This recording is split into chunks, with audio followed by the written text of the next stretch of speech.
बलवंड बड़े पुर दंड प्रचंड अखंड अदंड करे खलखंडा रणमंड कमंड कुमंडत चना चंड अखंडल के हर कीन बेहंडा सोईया बलवंड बड़े पुर दंड प्रचंड।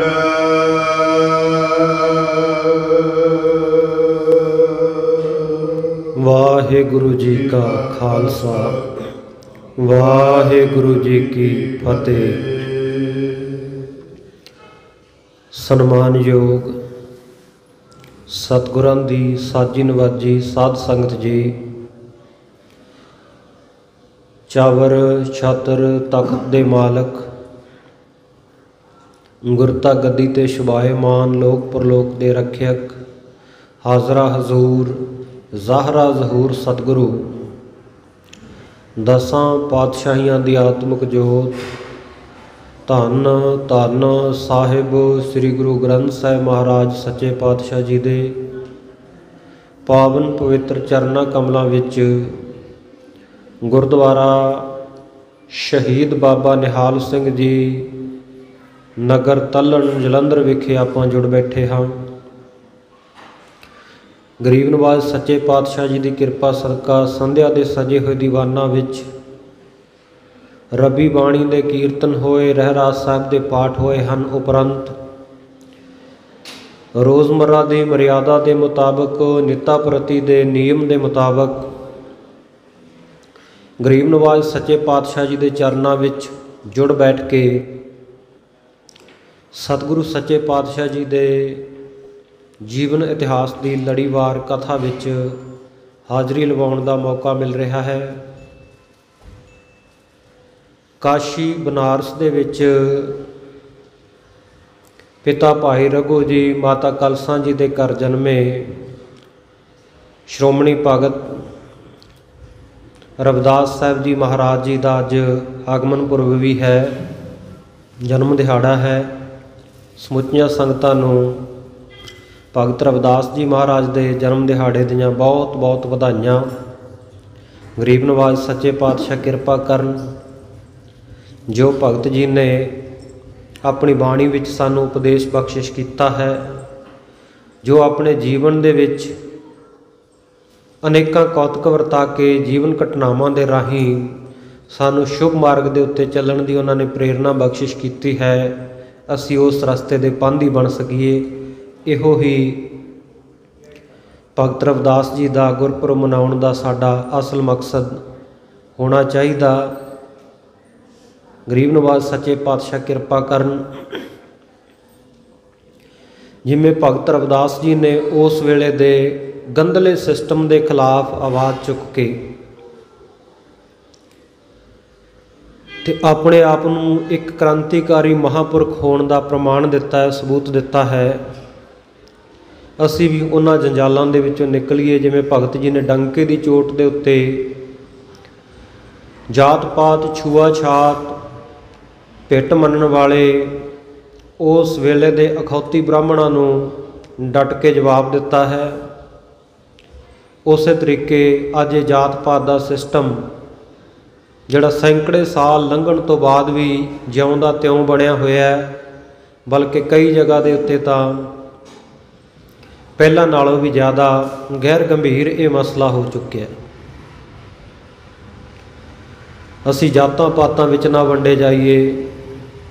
सतगुरु गुरु अर्जन देव महाराज सच्चे पातशाह जी ने इक्को जगह के उत्ते ਵੱਖ-ਵੱਖ श्रेणियां ਵੱਖ-ਵੱਖ जातियां ਵੱਖ-ਵੱਖ धर्मां के भगत जनां नूं संत जनां नूं इकट्ठियां करके उन्हां दी बाणी धन गुरु ग्रंथ साहिब महाराज सच्चे पातशाह जी दे विच संपादित की है। सब नूं मान सन्मान बख्शिया है। और जदों असी सतगुरु श्री गुरु ग्रंथ साहिब महाराज जी नूं नतमस्तक हुंदे हाँ, मत्था टेकदे हाँ, तो उस वेले असी समूह संतां भगतां गुरसिखां महापुरखां नूं गुरु साहिबानां नूं भट्ट साहिबानां नूं उन्हां दे वचनां दे अगे सिर झुका के सारिआं नूं मत्था टेकदे हैं। उन्हां दी बाणी दे अगे सिर झुका के सब नूं नमस्कार करदे हाँ। ये उन्हां दा वड्डा सत्कार है। और वड्डा सत्कार की हुंदा है? ਆਪਣੇ ਸਿਆਣਿਆਂ ਦਾ, ਆਪਣੇ ਵਡੇਰਿਆਂ ਦਾ ਵਚਨ ਮੰਨ ਲੈਣਾ, ਉਸ ਵਚਨ ਦੇ ਉੱਤੇ ਫੁੱਲ ਚੜ੍ਹਾ ਦੇਣੇ। ਜਿਹੜਾ ਬੱਚਾ ਐਸਾ ਕਰਦਾ ਨਾ, ਉਹਦੇ ਉੱਤੇ ਮਾਤਾ ਪਿਤਾ ਦੀ ਬਹੁਤ ਪ੍ਰਸੰਨਤਾ ਹੁੰਦੀ ਹੈ, ਬੜੀ ਉਹਨੂੰ ਖੁਸ਼ੀ ਮਿਲਦੀ ਆ। ਮਾਂ ਬਾਪ ਬੜੇ ਖੁਸ਼ ਹੁੰਦੇ ਆ, ਸਾਡਾ ਪੁੱਤਰ, ਸਾਡੀ ਧੀ, ਇਹ ਬੜੇ ਆਗਿਆਕਾਰੀ ਆ ਸਾਡੇ ਬੱਚੇ। ਜਦੋਂ 40 ਸ਼ਬਦ ਜਿਹੜੇ ਧੰਨ ਗੁਰੂ ਗ੍ਰੰਥ ਸਾਹਿਬ ਮਹਾਰਾਜ ਸੱਚੇ ਪਾਤਸ਼ਾਹ ਜੀ ਦੇ ਵਿੱਚ ਭਗਤ ਰਵਿਦਾਸ ਜੀ ਦੇ, ਉਹਨਾਂ ਨੂੰ ਆਪਾਂ ਪੜ੍ਹਾਂਗੇ, ਉਹਨਾਂ ਨੂੰ ਆਪਾਂ ਸੁਣਾਂਗੇ, ਉਹਨਾਂ ਨੂੰ ਵਿਚਾਰਾਂਗੇ, ਉਹਨਾਂ ਨੂੰ ਮੰਨਾਂਗੇ, ਮੰਨ ਕੇ ਅਮਲ ਦੇ ਵਿੱਚ ਲਿਆਵਾਂਗੇ, ਜੀਵਨ ਦੇ ਵਿੱਚ ਧਾਰਨ ਕਰਾਂਗੇ ਨਾ, ਤੇ ਉਸ ਵੇਲੇ ਭਗਤ ਰਵਿਦਾਸ ਜੀ ਮਹਾਰਾਜ ਜੀ ਦੀਆਂ ਅਪਾਰ ਖੁਸ਼ੀਆਂ ਸਾਨੂੰ ਪ੍ਰਾਪਤ ਹੋਣਗੀਆਂ। ਸੋ ਇਹ ਨਹੀਂ ਕਿ ਉਹਨਾਂ ਦੀ ਯਾਦ ਦੇ ਵਿੱਚ ਸਿਰਫ ਨਗਰ ਕੀਰਤਨ ਕੱਢਣ ਤੱਕ ਹੀ ਆਪਾਂ ਸੀਮਿਤ ਰਹਿਣਾ, ਅਖੰਡ ਪਾਠ ਸਾਹਿਬ ਕਰਾਉਣ ਤੱਕ ਹੀ ਸੀਮਿਤ ਰਹਿਣਾ ਹੈ। ਜੋ ਭਗਤ ਰਵਿਦਾਸ ਜੀ ਮਹਾਰਾਜ ਨੇ ਬਚਨ ਕੀਤੇ, ਉਹਨਾਂ ਨੂੰ ਮੰਨਣਾ ਪਵੇਗਾ, ਤਾਂ ਅਸੀਂ ਗੁਰੂ ਮਹਾਰਾਜ ਜੀ ਦੀਆਂ ਖੁਸ਼ੀਆਂ ਪ੍ਰਾਪਤ ਕਰ ਸਕਦੇ ਹਾਂ। ਜੇ ਉਹਨਾਂ ਦੇ ਬਚਨਾਂ ਦੇ ਉੱਤੇ ਫੁੱਲ ਨਾ ਚੜ੍ਹਾਏ, ਬਚਨਾਂ ਤੋਂ ਬੇਮੁਖ ਰਹੇ, ਪਾਸੇ ਚੱਲਦੇ ਰਹੇ, ਕਿਹਾ ਉਹਨਾਂ ਨੇ ਕੁਝ ਹੋਰ ਤੇ ਆਪਾਂ ਕਰਨ ਕੁਝ ਹੋਰ ਲੱਗ ਪਏ, ਤਾਂ ਪਿਆਰਿਓ ਖੁਸ਼ੀ ਨਹੀਂ ਮਿਲੇਗੀ। ਮਹਾਰਾਜ ਜੀ ਫਿਰ ਨਾਰਾਜ਼ ਹੋਣਗੇ। ਅਪਾਰ ਖੁਸ਼ੀ ਲੈਣੀ ਹੈ, ਬੇਅੰਤ ਖੁਸ਼ੀ ਲੈਣੀ ਹੈ। ਇਸੇ ਵਾਸਤੇ ਤਾਂ ਆਪਾਂ ਜਿੰਨਾ ਧਰਮ ਕਰਮ ਕਰਦੇ ਹਾਂ, ਪਰ ਜੇ ਖੁਸ਼ੀ ਦੇ ਪਾਤਰ ਨਾ ਬਣ ਸਕੇ, ਫਿਰ ਇਹ ਸਭ ਕੁਝ ਕਰਨ ਦਾ ਫਾਇਦਾ ਕੀ ਹੋਵੇਗਾ। ਉਹ ਐਸਾ ਵੇਲਾ ਸੀ ਜਿਸ ਵੇਲੇ ਉੱਚ ਜਾਤੀਆਂ, ਸਵਰਨ ਜਾਤੀਆਂ ਕਹਾਉਣ ਵਾਲੇ, ਛੋਟੀਆਂ ਅਖੌਤੀ ਨੀਵੀਆਂ ਜਾਤਾਂ ਕਹਿਣ ਵਾਲਿਆਂ ਦੇ ਪਰਛਾਵੇਂ ਤੋਂ ਵੀ ਪਾਸੇ ਰਹਿੰਦੇ ਸੀ। ਪਰੇ ਨੂੰ ਹੋ, ਸਾਡੇ ਉੱਤੇ ਤੇਰਾ ਪਰਛਾਵਾਂ ਨਾ ਪੈ ਜਾਵੇ। ਜਿਹੜੀ ਜਗ੍ਹਾ 'ਤੇ ਤੂੰ ਬਹਿ ਗਿਆ, ਇਹ ਪਿੱਟੀ ਗਈ ਹੈ, ਆਪ ਪਵਿੱਤਰ ਹੋ ਗਈ ਹੈ। ਖੂਹਾਂ ਦੇ ਉੱਤੋਂ ਇੱਕੋ ਜਗ੍ਹਾ ਜਲ ਨਹੀਂ ਭਰਿਆ ਜਾ ਸਕਦਾ ਸੀ। ਅਮੀਰਾਂ ਦੇ, ਉੱਚ ਜਾਤੀ ਵਾਲਿਆਂ ਦੇ ਪਸ਼ੂ ਤਾਂ ਉੱਥੋਂ ਪਾਣੀ ਪੀ ਸਕਦੇ ਸੀ, ਪਰ ਇੱਕ ਅਖੌਤੀ ਨੀਵੀਂ ਜਾਤੀ ਦਾ ਕਹਾਉਂਦਾ ਜਿਹੜਾ ਇਨਸਾਨ ਹੈ, ਉਹ ਉੱਥੋਂ ਪਾਣੀ ਨਹੀਂ ਸੀ ਪੀ ਸਕਦਾ। ਇਨਸਾਨੀ ਜ਼ਿੰਦਗੀ ਦੀ ਕੋਈ ਕਦਰ ਨਹੀਂ ਸੀ, ਕੀਮਤ ਨਹੀਂ ਸੀ। ਸਿਰਫ ਫੱਕੜ ਜਾਤੀ, ਫੱਕੜ ਨਾਓ, ਜਾਤੀ ਹੰਕਾਰ ਦੇ ਵਿੱਚ ਹੀ ਸਾਧ ਸੰਗਤ ਜੀ ਆਪਣੇ ਆਪ ਨੂੰ ਵਡੇਰੇ ਸਮਝਿਆ ਜਾਂਦਾ ਸੀ, ਤੇ ਦੂਜਿਆਂ ਨੂੰ ਕੀੜਿਆਂ ਮਕੌੜਿਆਂ ਵਾਂਗ ਸਮਝ ਕੇ ਦੁਰਵਿਵਹਾਰ ਕੀਤਾ ਜਾਂਦਾ। ਕੋਈ ਸਿਰ 'ਤੇ ਪੱਗ ਨਹੀਂ ਸੀ ਬੰਨ੍ਹ ਸਕਦਾ, ਮਿੱਟੀ ਦੇ ਬਰਤਨ ਬਿਨਾਂ ਹੋਰ ਕਿਸੇ ਬਰਤਨ ਦੇ ਵਿੱਚ ਨਹੀਂ ਸੀ ਖਾ ਪੀ ਸਕਦਾ। ਪਰ ਭਗਤ ਜੀ ਨੇ, ਰੱਬ ਦੇ ਪਿਆਰਿਆਂ ਨੇ, ਉਸ ਵੇਲੇ ਜਿਹੜੀ ਭਗਤੀ ਲਹਿਰ ਚੱਲੀ, ਕਿਉਂਕਿ ਵੱਖ-ਵੱਖ ਸਮਿਆਂ ਦੇ ਵਿੱਚ ਵੱਖਰੇ ਵੱਖਰੇ ਨਾਮ ਧਾਰਮਿਕ ਪੁਰਸ਼ਾਂ ਦੇ ਨਾਮ ਦੇ ਨਾਲ ਵਿਸ਼ੇਸ਼ਣ ਲੱਗਦੇ ਆ। ਜਦੋਂ ਗੁਰੂ ਕਾਲ ਸੀ, ਉਹਦੇ 10 ਪਾਤਸ਼ਾਹੀਆਂ ਦੇ ਨਾਮ ਦੇ ਨਾਲ ਗੁਰੂ ਸ਼ਬਦ ਲੱਗਿਆ।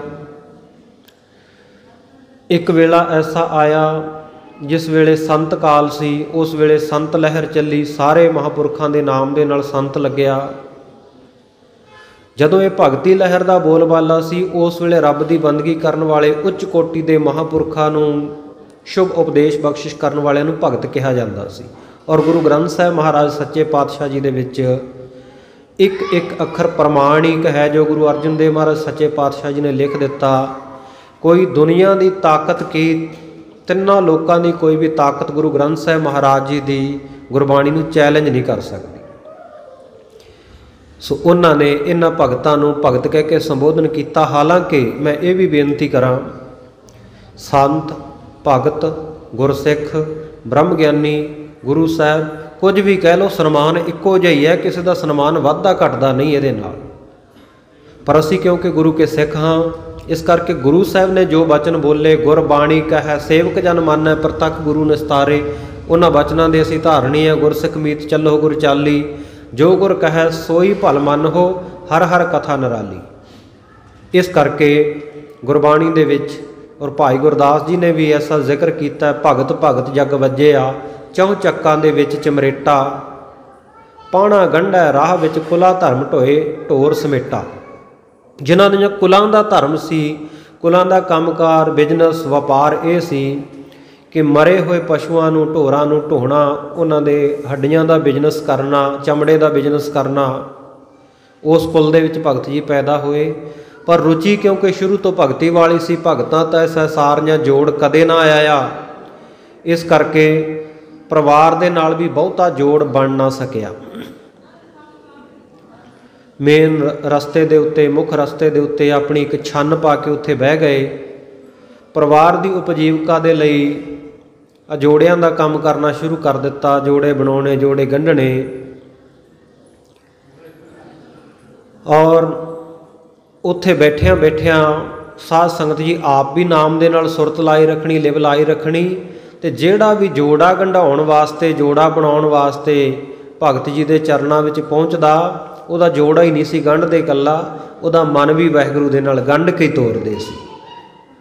ਜਿਹੜਾ भी आ ਜਾਂਦਾ संगत विच ਉਹਨੂੰ गंढ के ਤੋਰਦੇ वाहिगुरू दे नाल। मेरी प्रीत गोबिंद सिव जिन घटै, मैं तो मोल महगी लई जी सटै, जाओ तुम दीवरा तौ हम बाती, जाओ तुम सूरज तौ हम पाती। भगत रविदास जी दे बोल, जाओ तुम गिरवर तौ हम मोरा, जाओ तुम चंद हम भये है चकोरा। हे वाहिगुरू, जे तू सूरज है, मैं चकोर वर्गा, एक टिक्की ला के तेरे वाल देखदा रहना, तेरे दर्शनां दी इन्नी तांग है।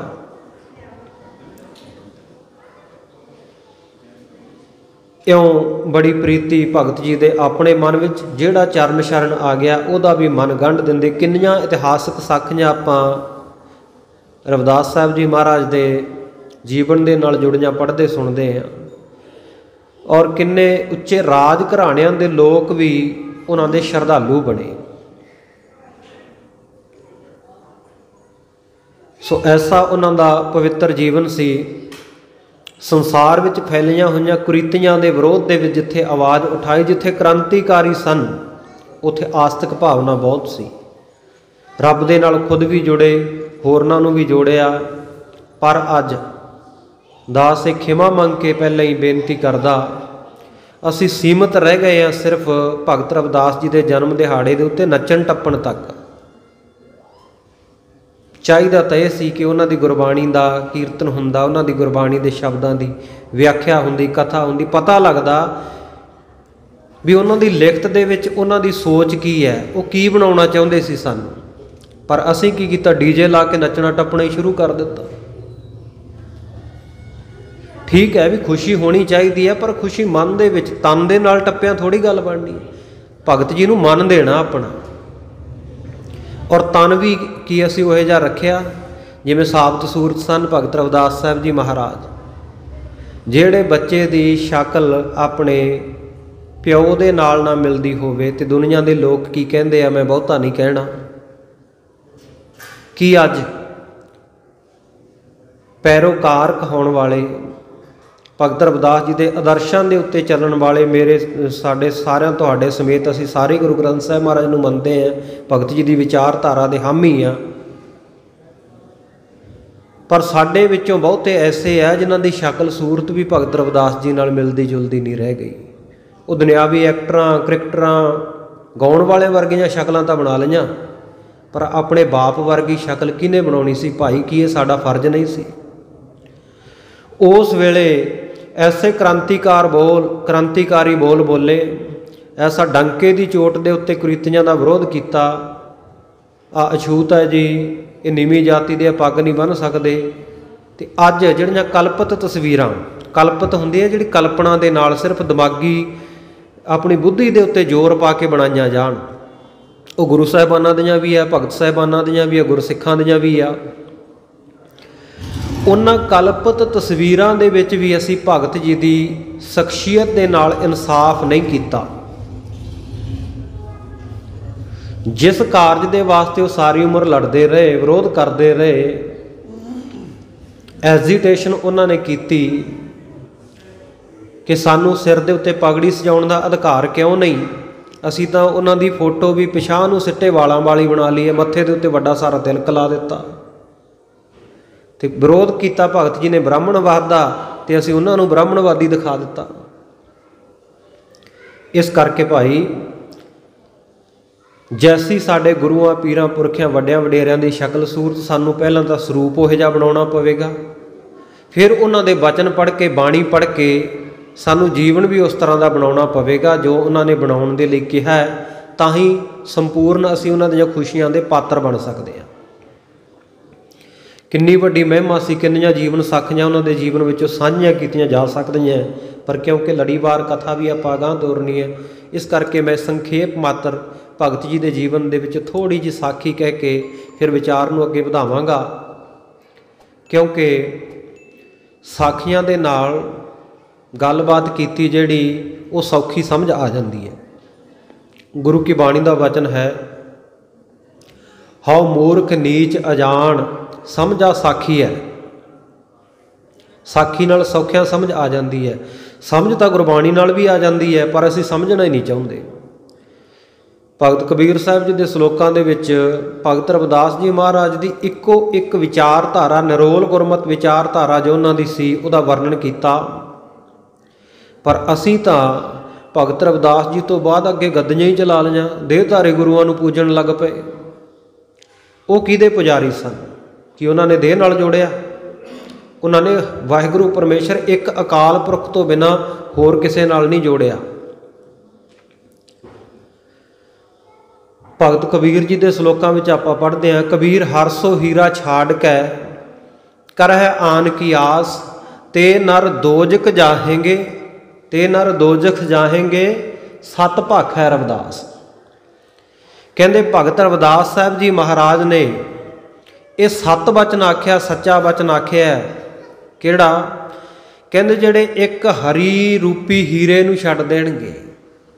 ਪਰਮਾਤਮਾ ਦਾ ਨਾਮ ਜਿਹੜਾ ਹੀਰਾ, ਹੀਰੇ ਮੋਤੀਆਂ ਦੀ ਤਰ੍ਹਾਂ ਅਮੋਲਕ ਹੈ। ਸਾਈਂ ਨਾਮ ਅਮੋਲ ਕੀਮ ਨਾ ਕੋਈ ਜਾਣ ਦੋ, ਜਿੰਨਾ ਭਾਗ ਮਥਾਹੇ ਸੇ ਨਾਨਕ ਹਰ ਰੰਗ ਮਾਣ ਦੋ। ਜਿਹੜੇ ਉਹ ਕੀਮਤੀ ਹੀਰੇ ਰੂਪੀ ਹਰੀ ਨੂੰ, ਵਾਹਿਗੁਰੂ ਨੂੰ, ਹਰਿਆਂ ਭਰਿਆਂ ਕਰਨ ਵਾਲੇ ਪਰਮੇਸ਼ਰ ਨੂੰ, ਹਰ ਜਗ੍ਹਾ ਵਿਆਪਕ ਪਰਮੇਸ਼ਰ ਨੂੰ, ਉਹਨੂੰ ਛੱਡ ਕੇ, ਉਹਦਾ ਪੱਲਾ ਛੱਡ ਕੇ, ਉਹਦੀ ਆਸ ਛੱਡ ਕੇ, ਕਰਹਿ ਆਨ ਕੀ ਆਸ, ਆਨ ਨਾਮ ਹੈ ਦੂਜੇ ਦਾ। ਕਿਸੇ ਦੂਜੇ ਦੀ ਆਸ ਕਰਨਗੇ, ਕਿਸੇ ਬੰਦੇ ਦੇ ਬੰਦੇ ਬਣਨਗੇ, ਕਿਸੇ ਬੰਦੇ ਦੇ ਚੇਲੇ ਬਣਨਗੇ। ਭਗਤ ਰਵਿਦਾਸ ਜੀ ਕਹਿੰਦੇ ਇਹ ਸੱਚਾ ਬਚਨ ਹੈ। ਤੇ ਨਰ ਦੋਜਕ ਜਾਹੇਂਗੇ ਸਤ ਭਾਖੈ ਰਵਿਦਾਸ। ਕਹਿੰਦੇ ਉਹਨਾਂ ਨੂੰ ਰੋਕ ਨਹੀਂ ਸਕਦਾ ਕੋਈ, ਉਹ ਸਿੱਧੇ ਹੀ ਨਰਕਾਂ ਵਿੱਚ ਜਾਣਗੇ। ਬੋਲੋ ਸਤਨਾਮ। ਇਉਂ ਉਹਨਾਂ ਨੇ ਗੁਰਬਾਣੀ ਵਿੱਚ ਜਗ੍ਹਾ ਜਗ੍ਹਾ ਦੇ ਉੱਤੇ ਆਪਣੇ ਸ਼ਬਦਾਂ ਦੇ ਰਾਹੀਂ ਉਪਦੇਸ਼ ਬਖਸ਼ਿਸ਼ ਕੀਤਾ ਹੈ। ਇਸੇ ਪ੍ਰਕਾਰ ਉਹਨਾਂ ਦੀਆਂ ਜੀਵਨ ਸਾਖੀਆਂ, ਜਿਹੜੇ ਆਪਣੇ ਆਪ ਨੂੰ ਉੱਚ ਜਾਤੀ ਦੇ ਕਹਾਉਂਦੇ ਸੀ, ਸਾਡੇ ਬਿਨਾਂ ਕੋਈ ਪੂਜਾ ਨਹੀਂ ਕਰ ਸਕਦਾ, ਭਗਤ ਜੀ ਜਿਸ ਜਗ੍ਹਾ ਦੇ ਉੱਤੇ ਬਹਿ ਕੇ ਆਪਣੇ ਜੋੜਿਆਂ ਦਾ ਕੰਮ ਕਰਦੇ ਸੀ ਨਾ, ਸਿਲ ਰੱਖੀ ਹੋਈ ਸੀ ਜਿਹੜੀ ਉਹਨਾਂ ਨੇ, ਉਹਦੇ ਉੱਤੇ ਇੱਕ ਚਿੱਟੇ ਰੰਗ ਦੀ ਧਾਰੀ ਸੀ।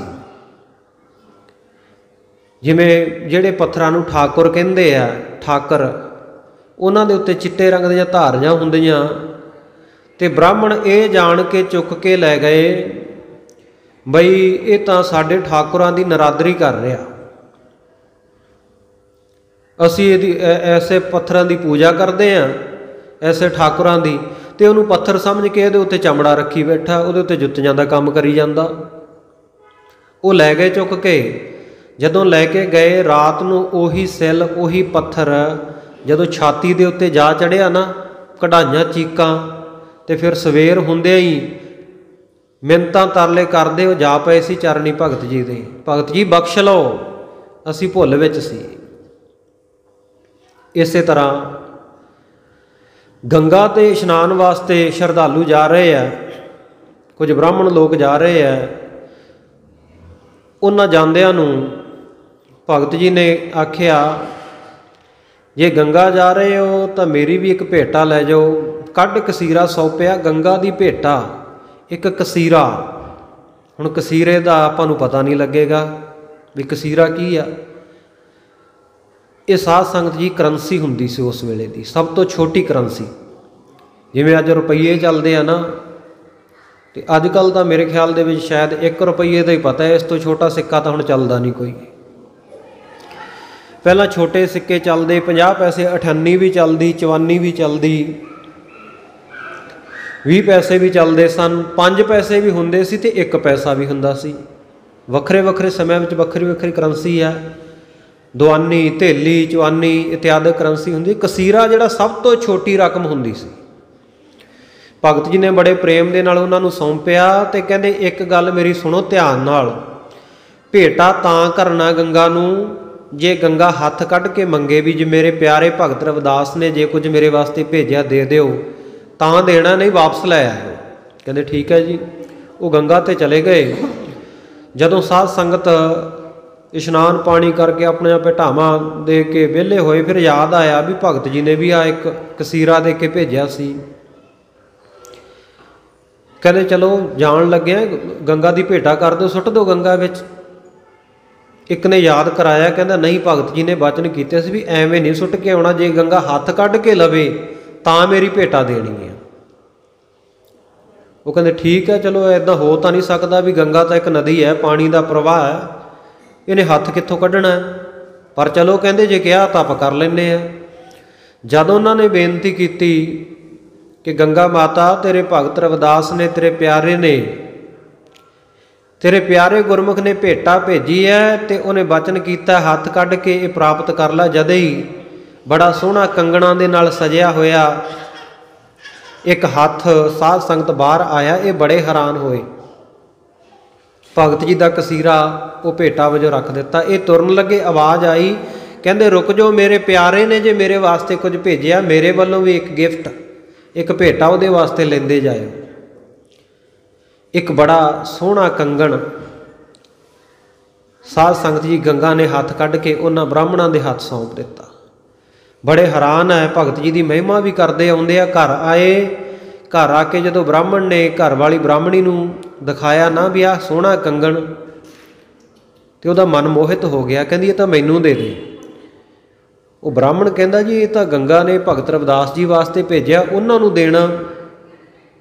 ਕਹਿੰਦੀ ਨਾ, ਮੈਂ ਤਾਂ ਜਿਉਂਦੀ ਤਾਂ ਰਹੂੰਗੀ ਜੇ ਇਹ ਕੰਗਣ ਮੈਨੂੰ ਦੇਂਗਾ। ਹੱਠ ਕਰ ਲਿਆ। ਤ੍ਰਿਆ ਹੱਠ ਦੇ ਸਾਹਮਣੇ ਪੰਡਤ ਜੀ ਝੁਕ ਗਏ, ਦੇ ਦਿੱਤਾ। ਕਰ ਕੁਝ ਨਾ ਸਕੇ, ਚੁੱਪ ਕਰੇ। ਜਦੋਂ ਆਸੇ ਪਾਸੇ ਸਹੇਲੀਆਂ ਨੂੰ ਸੋਹਣਾ ਕੰਗਣ ਦਿਖਾਇਆ ਨਾ, ਨੁਮਾਇਸ਼ ਕੀਤੀ, ਸਹੇਲੀਆਂ ਕਹਿੰਦੀਆਂ ਗੱਲ ਤਾਂ ਬਣਦੀ ਹੈ ਜੇ ਦੋਵੇਂ ਹੱਥਾਂ ਵਿੱਚ ਤੇਰੇ ਇਹੋ ਜਿਹੇ ਕੰਗਣ ਹੋਣ। ਇੱਕ ਦਾ ਕੀ ਕਰੇਂਗੀ, ਇੱਕ ਨਾਲ ਫੱਬਦਾ ਨਹੀਂ ਹੱਥ ਤੇਰਾ, ਦੋਵੇਂ ਹੱਥਾਂ 'ਚ ਪਾ। ਆ ਗਈ ਘਰ। ਆਉਣ ਸਾਰੀ ਬ੍ਰਾਹਮਣ ਨੂੰ ਕਹਿੰਦੀ ਜੇ ਮੈਨੂੰ ਜਿਉਂਦੀ ਦੇਖਣਾ ਚਾਹੁੰਦਾ ਹੈ ਤਾਂ ਇੱਕ ਕੰਗਣ ਇਹਦੇ ਨਾਲ ਦਾ ਮੈਨੂੰ ਲਿਆ ਕੇ ਦੇ।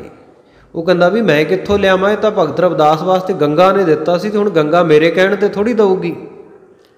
ਇੰਨ ਬਿੰਨ ਇਹਦੇ ਨਾਲ ਦਾ ਚਾਹੀਦਾ। ਕਹਿੰਦੀ ਜਿੱਥੋਂ ਮਰਜ਼ੀ ਲੈ ਕੇ ਆ, ਮੈਨੂੰ ਨਹੀਂ ਪਤਾ, ਨਹੀਂ ਤਾਂ ਸ਼ਾਮ ਨੂੰ ਪ੍ਰਸ਼ਾਦਾ ਪਾਣੀ ਬੰਦ। ਬ੍ਰਾਹਮਣ ਨੇ ਕਿਹਾ ਵੀ ਬੜੇ ਕਸੂਤੇ ਫਸੇ। ਇੱਕ ਤਾਂ ਬੇਈਮਾਨੀ ਕੀਤੀ, ਭਗਤ ਜੀ ਦੀ ਅਮਾਨਤ ਰੱਖ ਲਈ, ਤੇ ਉੱਤੋਂ ਹੁਣ ਘਰ ਵਾਲੀ ਵੀ ਜੇ ਨਹੀਂ ਲਿਆ ਕੇ ਦਿੰਦਾ ਤੇ ਇਹਨੇ ਕਲੇਸ਼ ਪਾਈ ਰੱਖਣਾ। ਪੁਆੜਾ ਹੀ ਪੈ ਗਿਆ। ਤਾਂ ਉਸ ਵੇਲੇ ਸੋਚ ਕੇ ਵਿਚਾਰ ਕੇ ਕਹਿੰਦਾ ਵੀ ਇਹਦਾ ਹੱਲ ਵੀ ਹੁਣ ਭਗਤ ਰਵਿਦਾਸ ਜੀ ਕਰਨਗੇ। ਚਲਿਆ ਗਿਆ।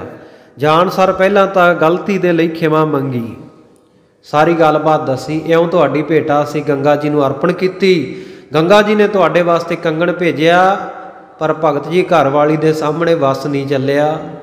ਉਹਨੇ ਜ਼ੋਰ ਨਾਲ ਰੱਖ ਲਿਆ, ਉਹਨੇ ਪਹਿਨ ਲਿਆ। ਤੇ ਹੁਣ ਇੱਥੋਂ ਤੱਕ ਗੱਲ ਹੁੰਦੀ ਤਾਂ ਠੀਕ ਸੀ, ਪੁਆੜਾ ਹੋਰ ਵੱਡਾ ਪੈ ਗਿਆ। ਉਹ ਕਹਿੰਦੀ ਇਹਦੇ ਨਾਲ ਦਾ ਹੋਰ ਲਿਆ ਕੇ ਦੇ। ਤੇ ਭਗਤ ਜੀ ਮੈਂ ਨਾਲ ਦਾ ਕਿੱਥੋਂ ਲਿਆਵਾਂ, ਕਿਰਪਾ ਕਰੋ ਤੁਸੀਂ, ਹੁਣ ਕੋਈ ਕਰੋ ਉਪਾਅ ਦਾ, ਕਰੋ ਉਪਰਾਲਾ। ਭਗਤ ਜੀ ਉਸ ਵੇਲੇ ਕਹਿੰਦੇ ਜੀ ਕੋਈ ਗੱਲ ਨਹੀਂ, ਮੇਰੀ ਭੇਟਾ ਪ੍ਰਵਾਨ ਹੋ ਗਈ, ਗੰਗਾ ਨੇ ਜੋ ਮੈਨੂੰ ਭੇਜਿਆ ਚਲੋ ਤੁਸੀਂ ਰੱਖ ਲਿਆ, ਉਹ ਵੀ ਮੈਨੂੰ ਪ੍ਰਵਾਨ ਹੈ। ਹੁਣ ਕਹਿੰਦੇ ਗੱਲ ਆਈ ਵੀ ਦੂਜਾ ਕੰਗਣ ਇਹਦੇ ਨਾਲ ਦਾ।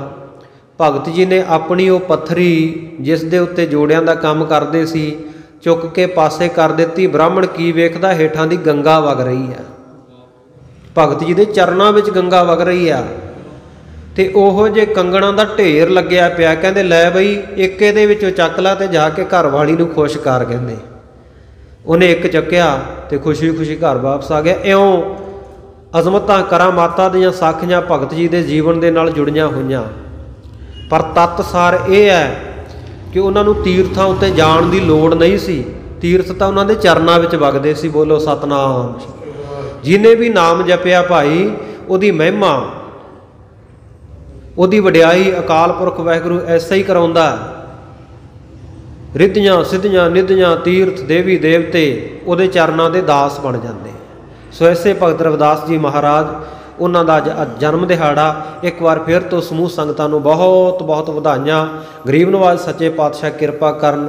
ਗੁਰਬਾਣੀ ਦੇ ਵਿੱਚ ਜਿੰਨੇ ਭਗਤ ਜੀ ਦੇ ਸ਼ਬਦ ਹੈ, ਉਹਨਾਂ ਦਾ ਜੋ ਸਿਧਾਂਤ ਹੈ, ਜੋ ਉਹਨਾਂ ਦੀ ਵਿਚਾਰਧਾਰਾ ਹੈ, ਉਹਦੇ ਅਸੀਂ ਧਾਰਨੀ ਬਣੀਏ। ਇਹ ਸਾਡੇ ਉੱਤੇ ਰਵਿਦਾਸ ਸਾਹਿਬ ਜੀ ਮਹਾਰਾਜ ਆਪ ਹੀ ਕਿਰਪਾ ਕਰਕੇ ਸਾਨੂੰ ਇਹ ਰਸਤਾ ਬਖਸ਼ਿਸ਼ ਕਰਨ। ਆਓ ਸਤਿਗੁਰਾਂ ਦੇ ਇਤਿਹਾਸ ਦੀ ਕਥਾ ਪਿਛਲੇ ਕਈ ਦਿਨਾਂ ਤੋਂ ਆਰੰਭ ਹੋਈ ਹੈ। ਸ੍ਰੀ ਗੁਰੂ ਨਾਨਕ ਪ੍ਰਕਾਸ਼ ਪੂਰਬਾਰਦ। ਪਹਿਲਾ ਜੋ ਅਧਿਆਇ ਹੈ ਮੰਗਲਾਚਰਨ ਨਾਮ ਮਹਿਮਾ ਵਰਣਨੰ, ਇਹ ਪ੍ਰਥਮ ਅਧਿਆਇ, ਪਹਿਲਾ ਅਧਿਆਇ ਕੱਲ੍ਹ ਸੰਪੂਰਨ ਹੋ ਚੁੱਕਾ ਹੈ, ਜਿਸ ਵਿੱਚ ਕਵੀ ਜੀ ਨੇ ਆਪਣੇ ਇਸ਼ਟ ਦੇਵ ਦੇ ਮੰਗਲ ਕੀਤੇ ਆ। ਦਸੇ ਗੁਰੂ ਸਾਹਿਬਾਨਾਂ ਦੇ ਮੰਗਲ, ਸ਼ਾਰਦਾ ਮੰਗਲ, ਕਵਿਤਾ ਦੀ ਦਾਤੀ ਦਾ, ਔਰ ਇਸੇ ਪ੍ਰਕਾਰ ਵਾਹਿਗੁਰੂ ਮੰਤਰ ਦੀ ਮਹਿਮਾ। ਵਾਹਿਗੁਰੂ ਮੰਤਰ ਕਿਹੜੇ ਕਿਹੜੇ ਅੱਖਰਾਂ ਤੋਂ ਬਣਿਆ? ਵਾਵਾ ਵਾਸਦੇਵ ਤੋਂ ਆਇਆ, ਹਾਹਾ ਹਰੀ ਤੋਂ ਆਇਆ, ਗੱਗਾ ਗੋਬਿੰਦ ਤੋਂ ਲਿਆ, ਰਾਰਾ ਰਾਮ ਤੋਂ ਲਿਆ ਗਿਆ। ਜਦੋਂ ਵਾਹਿਗੁਰੂ ਮੰਤਰ ਜਪਦੇ ਆ, 4 ਨਾਵਾਂ ਦਾ ਜ਼ਿਕਰ ਇੱਕੋ ਨਾਮ ਦੇ ਵਿੱਚ ਆਉਣ ਕਰਕੇ 4 ਗੁਣਾ ਫਲ ਪ੍ਰਾਪਤ ਹੁੰਦਾ ਹੈ। ਇਹ ਆਪਾਂ ਕੱਲ੍ਹ ਸੁਣਿਆ ਹੈ।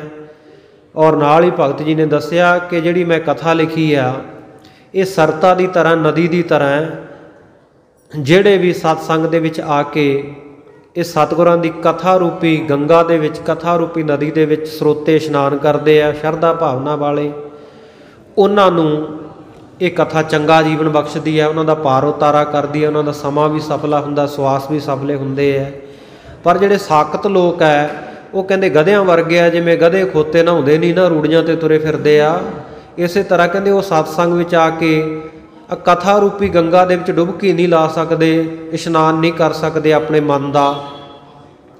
ਜੇ ਕਹਿੰਦੇ ਉਹਨਾਂ ਨੂੰ ਧੱਕੇ ਨਾਲ ਕੋਈ ਲੈ ਵੀ ਆਵੇ ਤੇ ਆ ਕੇ ਉਹਨਾਂ ਨੇ ਕਰਨਾ ਕੀ ਹੁੰਦਾ? ਜਾਂ ਤਾਂ ਗੱਲਾਂ ਬਾਤਾਂ ਕਰਕੇ ਦੂਜਿਆਂ ਦਾ ਰਸ ਖਰਾਬ ਕਰੀ ਜਾਣਗੇ, ਸੋ ਜਾਂ ਫਿਰ ਆ ਕੇ ਇੱਥੇ ਸੌਂ ਜਾਣਗੇ, ਨੀਂਦ ਆ ਜਾਂਦੀ ਹੈ ਉਹਨਾਂ ਨੂੰ। ਸੋ ਇਸ ਕਰਕੇ ਸਾਕਤਾਂ ਦੀ ਇਹ ਨਿਸ਼ਾਨੀ ਆ। ਪਹਿਲੀ ਗੱਲ ਤਾਂ ਸੰਗਤ ਵਿੱਚ ਆ ਨਹੀਂ ਸਕਦੇ, ਜੇ ਆਉਣਗੇ ਤੇ ਆ ਕੇ ਆਪਣੀਆਂ ਗੱਲਾਂ ਚਲਾਈ ਜਾਣਗੇ, ਦੂਜਿਆਂ ਦਾ ਵੀ ਰਸ ਖਰਾਬ ਕਰਦੇ ਆ ਜਾਂ ਸੌਂ ਜਾਂਦੇ ਆ। ਤੇ ਜਿਹੜੇ ਗੁਰਮੁਖ ਹੈ, ਉਹ ਆ ਕੇ ਸਤਸੰਗ ਦੇ ਵਿੱਚ ਇੱਕ ਕਥਾ ਰੂਪੀ ਗੰਗਾ ਦੇ ਵਿੱਚ ਐਸੀਆਂ ਮਨ ਦੀਆਂ ਡੁਬਕੀਆਂ ਲਾਉਂਦੇ ਆ, ਉਹਨਾਂ ਦਾ ਮਨ ਰੰਗਿਆ ਜਾਂਦਾ ਵਾਹਿਗੁਰੂ ਦੇ ਪ੍ਰੇਮ ਦੇ ਵਿੱਚ, ਆਪਣੇ ਇਤਿਹਾਸ ਨਾਲ ਜੁੜਦੇ ਆ। ਆਓ ਜਿਵੇਂ ਅਗਲਾ ਦੂਜਾ ਅਧਿਆਇ ਅੱਜ ਪ੍ਰਾਰੰਭ ਹੋ ਰਿਹਾ ਹੈ, ਧੰਨ ਗੁਰੂ ਨਾਨਕ ਦੇਵ ਮਹਾਰਾਜ ਸੱਚੇ ਪਾਤਸ਼ਾਹ ਜੀ ਦਾ ਜੀਵਨ ਬਿਰਤਾਂਤ ਇੱਥੋਂ ਪ੍ਰਾਰੰਭ ਹੋਵੇਗਾ। ਬੜੇ ਪਿਆਰ ਨਾਲ ਸਰਵਣ ਕਰੀਏ ਜੀ। ਸਤਨਾਮ ਸ੍ਰੀ ਵਾਹਿਗੁਰੂ ਸਾਹਿਬ ਜੀ। ਸਵਈਆ ਬਲਵੰਡ ਬੜੇ ਪੁਰਡੰਡ ਪ੍ਰਚੰਡ। ਕਵੀ ਜੀ ਨੇ ਇਹ ਗੁਰਬਾਣੀ ਦਾ ਮੰਗਲ ਇਸ ਅਧਿਆਇ ਦਾ ਕੀਤਾ ਹੈ। ਕਥਾ ਆਰੰਭ ਕਰਨ ਤੋਂ ਪਹਿਲਾਂ ਕਹਿੰਦੇ ਗੁਰੂ ਕੀ ਬਾਣੀ ਵਿੱਚ ਕਿੰਨਾ ਬਲ ਹੈ, ਕਿੰਨੀ ਸ਼ਕਤੀ ਹੈ, ਕਿੰਨੀ ਤਾਕਤ ਹੈ ਗੁਰਬਾਣੀ ਵਿੱਚ। ਬਲਵੰਡ ਵੱਡੇ ਭੁਜਦੰਡ ਪ੍ਰਚੰਡ, ਜਿਹੜੇ ਕਹਿੰਦੇ ਬੜੇ ਬਲ ਵਾਲੇ ਹੈ, ਬਲਸ਼ਾਲੀ ਲੋਕ ਹੈ, ਔਰ ਵੱਡੇ ਵੱਡੇ ਡੌਲਿਆਂ ਵਾਲੇ ਹੈ। ਭੁਜਦੰਡ, ਜਿਨ੍ਹਾਂ ਦੀਆਂ ਭੁਜਾਵਾਂ ਬੜੀਆਂ ਤਕੜੀਆਂ, ਬਾਹਾਂ ਦੇ ਵਿੱਚ ਬਲ ਹੈ, ਜ਼ੋਰ ਬਹੁਤ ਹੈ, ਔਰ ਪ੍ਰਚੰਡ ਬੜੇ ਤੇਜ਼ ਪ੍ਰਤਾਪ ਵਾਲੇ ਹਨ। ਅਖੰਡ ਦੰਡ ਕਰੇ ਖਲਖੰਡਾ, ਔਰ ਜਿਹੜੇ ਅਖੰਡ ਹੈ, ਜਿਨ੍ਹਾਂ ਨੂੰ ਕੋਈ ਖੰਡਨ ਨਹੀਂ ਕਰ ਸਕਦਾ, ਜਿਨ੍ਹਾਂ ਦਾ ਕੋਈ ਟੋਟੇ ਨਹੀਂ ਕਰ ਸਕਦਾ, ਜਿਨ੍ਹਾਂ ਨੂੰ ਮਾਰ ਨਹੀਂ ਸਕਦਾ, ਕੋਈ ਨੁਕਸਾਨ ਨਹੀਂ ਪਹੁੰਚਾ ਸਕਦਾ। ਔਰ ਅਦੰਡ ਹੈ, ਜਿਹੜੇ ਜਿਨ੍ਹਾਂ ਨੂੰ ਕੋਈ ਦੰਡ ਨਹੀਂ ਦੇ ਸਕਦਾ, ਸਜ਼ਾ ਨਹੀਂ ਦੇ ਸਕਦਾ, ਆਪਣੀਆਂ ਮਨਮਾਨੀਆਂ ਕਰਨ ਵਾਲੇ ਹੈ। ਔਰ ਗੁਰਬਾਣੀ ਕੀ ਕਰਦੀ ਹੈ? ਐਸੇ ਲੋਕਾਂ ਨੂੰ ਕਰੇ ਖਲ ਖੰਡਾ, ਉਹਨਾਂ ਦੀ ਜਿਹੜੀ ਮੂਰਖਤਾਈ ਹੈ ਉਹਨੂੰ ਖੰਡਨ ਕਰ ਦਿੰਦੀ ਹੈ, ਟੋਟੇ ਟੋਟੇ ਕਰਦੀ, ਨਾਸ਼ ਕਰ ਸੁੱਟਦੀ ਹੈ। ਰਣ ਮੰਡ ਅਮੰਡ ਘਮੰਡਤ ਚੰਡ, ਔਰ ਰਣ ਮੰਡ, ਜਦੋਂ ਮੈਦਾਨੇ ਜੰਗ ਭਖਿਆ ਹੋਵੇ, ਉਹਦੇ ਵਿੱਚ ਉਮੰਡ ਸਾਧ ਸੰਗਤ ਜੀ ਬੜੇ ਉਤਸ਼ਾਹ ਦੇ ਸਹਿਤ, ਜੋਸ਼ ਦੇ ਸਹਿਤ ਜਿਹੜੇ ਲੜਦੇ ਹੋਣ। ਘਮੰਡਤ ਚੰਡ, ਤੇ ਜਿਹੜੇ ਬੜੇ ਘਮੰਡ ਦੇ ਹੰਕਾਰ ਦੇ ਸਹਿਤ ਹੋਣ ਸੂਰਮੇ। ਅਖੰਡੜ ਕੇ ਕਰ ਕੀਨ ਬਿਹੰਡਾ, ਐਸੀ ਜਿਹੜੀ ਤੇਜ ਪ੍ਰਚੰਡ ਗੁਰੂ ਕੇ ਪ੍ਰਤਾਪ ਵਾਲੀ ਗੁਰੂ ਕੀ ਬਾਣੀ ਹੈ। ਅਖੰਡਲ ਕੇ ਅਰ ਕੀਨ ਬਿਹੰਡਾ, ਅਖੰਡਲ ਨਾਮ ਹੈ ਇੰਦਰ ਦਾ, ਮਨ ਰੂਪੀ ਜਿਹੜਾ ਇੰਦਰ ਹੈ, ਮਨ ਦੇ ਜਿੰਨੇ ਵੈਰੀ ਆ, ਕਾਮ ਕ੍ਰੋਧ ਲੋਭ ਮੋਹ ਹੰਕਾਰ, ਇਹਨਾਂ ਸਾਰਿਆਂ ਨੂੰ ਬਹੰਡਾ ਨਾਸ਼ ਕਰਦੀ ਹੈ, ਕੱਟ ਵੱਢ ਸੁੱਟਦੀ ਹੈ। ਹਰਿ ਕੁਮੰਡੇ ਤੁੰਡੇ ਪੰਡ। ਔਰ ਇਹ ਗੁਰਬਾਣੀ ਦੇ ਧੰਨ ਸ਼੍ਰੀ ਗੁਰੂ ਗ੍ਰੰਥ ਸਾਹਿਬ ਮਹਾਰਾਜ ਜੀ ਦੇ ਦਰਸ਼ਨ ਕਰਨ ਦੇ ਨਾਲ ਜੇ ਕੋਈ ਹੰਕਾਰੀ ਵੀ ਆਵੇ, ਤੁੰਡ ਹੈ ਪੰਡ, ਉਹਦਾ ਮੂੰਹ ਪੀਲਾ ਹੋ ਜਾਂਦਾ ਹੈ ਗੁਰਬਾਣੀ ਦੇ ਤੇਜ ਪ੍ਰਤਾਪ ਦੇ ਸਾਹਮਣੇ। ਜਦੋਂ ਗੁਰੂ ਕੀ ਬਾਣੀ ਦਾ ਬਚਨ ਆਉਂਦਾ ਨਾ ਤੇ ਝੂਠਾ ਬੰਦਾ ਮੂੰਹ ਤੇ ਪਿਲੱਤਣ ਫਿਰ ਜਾਂਦੀ ਹੈ, ਉਹਦੇ ਝੂਠਾ ਸਾਬਤ ਹੋ ਜਾਂਦਾ ਹੈ। ਭਗੇ ਜਸ ਮੰਡਨ ਭਾਵ ਮੰਡਾ। ਔਰ ਭੱਜ ਤੁਰਦੇ ਆ ਐਸੇ ਹੰਕਾਰੀ ਲੋਕ, ਗੁਰਬਾਣੀ ਦੇ ਸਾਹਮਣੇ ਟਿਕ ਨਹੀਂ ਸਕਦੇ, ਗੁਰੂ ਕੇ ਬਚਨਾਂ ਦੇ ਸਾਹਮਣੇ। ਜਿੱਥੇ ਜਿੱਥੇ ਵੀ ਸਤਿਗੁਰੂ ਨਾਨਕ ਦੇਵ ਮਹਾਰਾਜ ਸੱਚੇ ਪਾਤਸ਼ਾਹ ਗਏ, ਕਿੰਨੇ ਹੰਕਾਰੀ ਕੌਡੇ ਰਾਖਸ਼ ਵਰਗੇ ਉਹਨਾਂ ਨੂੰ, ਮਲਕ ਭਾਗੋ ਵਰਗੇ, ਹੋਰ ਕਿੰਨੇ ਹੀ ਜੀਵਨ ਦੇ ਵਿੱਚ ਮਿਲੇ, ਕੋਈ ਟਿਕਿਆ ਸਾਹਮਣੇ? ਉਹਨਾਂ ਦੀ ਮੱਤ ਉਹ ਭੱਜ ਗਈ, ਸ਼ੁਭ ਮੱਤ ਬਖਸ਼ੀ ਸਤਿਗੁਰ ਨੇ ਉਹਨਾਂ ਨੂੰ। ਔਰ ਜਸ ਮੰਡਨ ਭਾਵ ਬ੍ਰਹਮੰਡਾ, ਜਿਸ ਗੁਰਬਾਣੀ ਦਾ ਮੰਨਣ ਰੂਪ ਜਿਹੜਾ ਜਸ ਸਾਰੇ ਖੰਡਾ ਬ੍ਰਹਮੰਡਾਂ ਵਿੱਚ ਫੈਲਿਆ ਹੋਇਆ ਹੈ। ਸਿੱਧ ਦਾ ਨਿੱਧ ਦਾ ਰਿੱਧ ਦਾ ਬੁੱਧ ਦਾ। ਔਰ ਜਿਹੜੀ ਗੁਰਬਾਣੀ ਕੀ ਬਖਸ਼ਿਸ਼ਾਂ ਕਰਦੀ ਹੈ? ਸਿੱਧ ਦਾ, ਸਿੱਧੀਆਂ ਬਖਸ਼ਣ ਵਾਲੀ ਹੈ। ਨਿੱਧ ਦਾ, ਨਿੱਧੀਆਂ ਬਖਸ਼ਣ ਵਾਲੀ ਹੈ। ਰਿੱਧ ਦਾ, ਰਿੱਧੀਆਂ ਬਖਸ਼ਣ ਵਾਲੀ ਹੈ। ਰਿੱਧੀ ਸਿੱਧੀ ਨਿਧੀ ਦਾ ਜਿਹੜੀ ਖਜ਼ਾਨਾ ਹੈ, ਤੇ ਬੁੱਧ ਦਾ ਜਿਹੜੀ ਚੰਗੀ ਬੁੱਧ ਚੰਗੀ ਮੱਤ ਬਖਸ਼ਣ ਵਾਲੀ ਹੈ। ਜੁਦ ਮਦ ਸਹਾਏ ਸਦਾ ਭਵ ਮੰਡਾ। ਔਰ ਇਹ ਗੁਰਬਾਣੀ ਜਿਹੜੀ ਇਹ ਸੰਸਾਰ ਸਾਗਰ ਦੇ ਵਿੱਚ ਜਿਹੜਾ ਯੁੱਧ ਚੱਲ ਰਿਹਾ ਵਿਕਾਰਾਂ ਦੇ ਨਾਲ, ਉਹਦੇ ਵਿੱਚੋਂ ਪਾਰ ਕਰਨ ਵਾਸਤੇ, ਉਹਦੇ ਵਿੱਚੋਂ ਬਚਾਉਣ ਦੇ ਲਈ ਸਹਾਇਕ ਹੈ। ਔਰ ਪ੍ਰਤੱਖ ਰੂਪ ਦੇ ਵਿੱਚ ਵੀ ਆਪਾਂ ਚੰਡੀ ਦੀ ਵਾਰ ਵਰਗੀ ਜਦੋਂ ਗੁਰੂ ਕੀ ਬਾਣੀ ਪੜ੍ਹਦੇ ਹਾਂ ਤੇ ਮੈਦਾਨੇ ਜੰਗ ਦੇ ਵਿੱਚ ਸਹਾਇਤਾ ਕਰਦੀ ਹੈ। ਦੋਹਰਾ ਬੰਦੋ ਸੰਤ ਸੰਦੇਹ ਪਦ। ਮੈਂ ਬੰਦਨਾ ਕਰਦਾ ਹਾਂ ਉਹਨਾਂ ਸੰਤਾਂ ਨੂੰ, ਸਮੂਹ ਮਹਾਂਪੁਰਖਾਂ ਨੂੰ, ਚਾਹੇ ਕਿਸੇ ਜਾਤੀ ਕਿਸੇ ਧਰਮ ਦੇ ਹਨ, ਜਿਨ ਤੇ ਹੋਤ ਉਧਾਰ।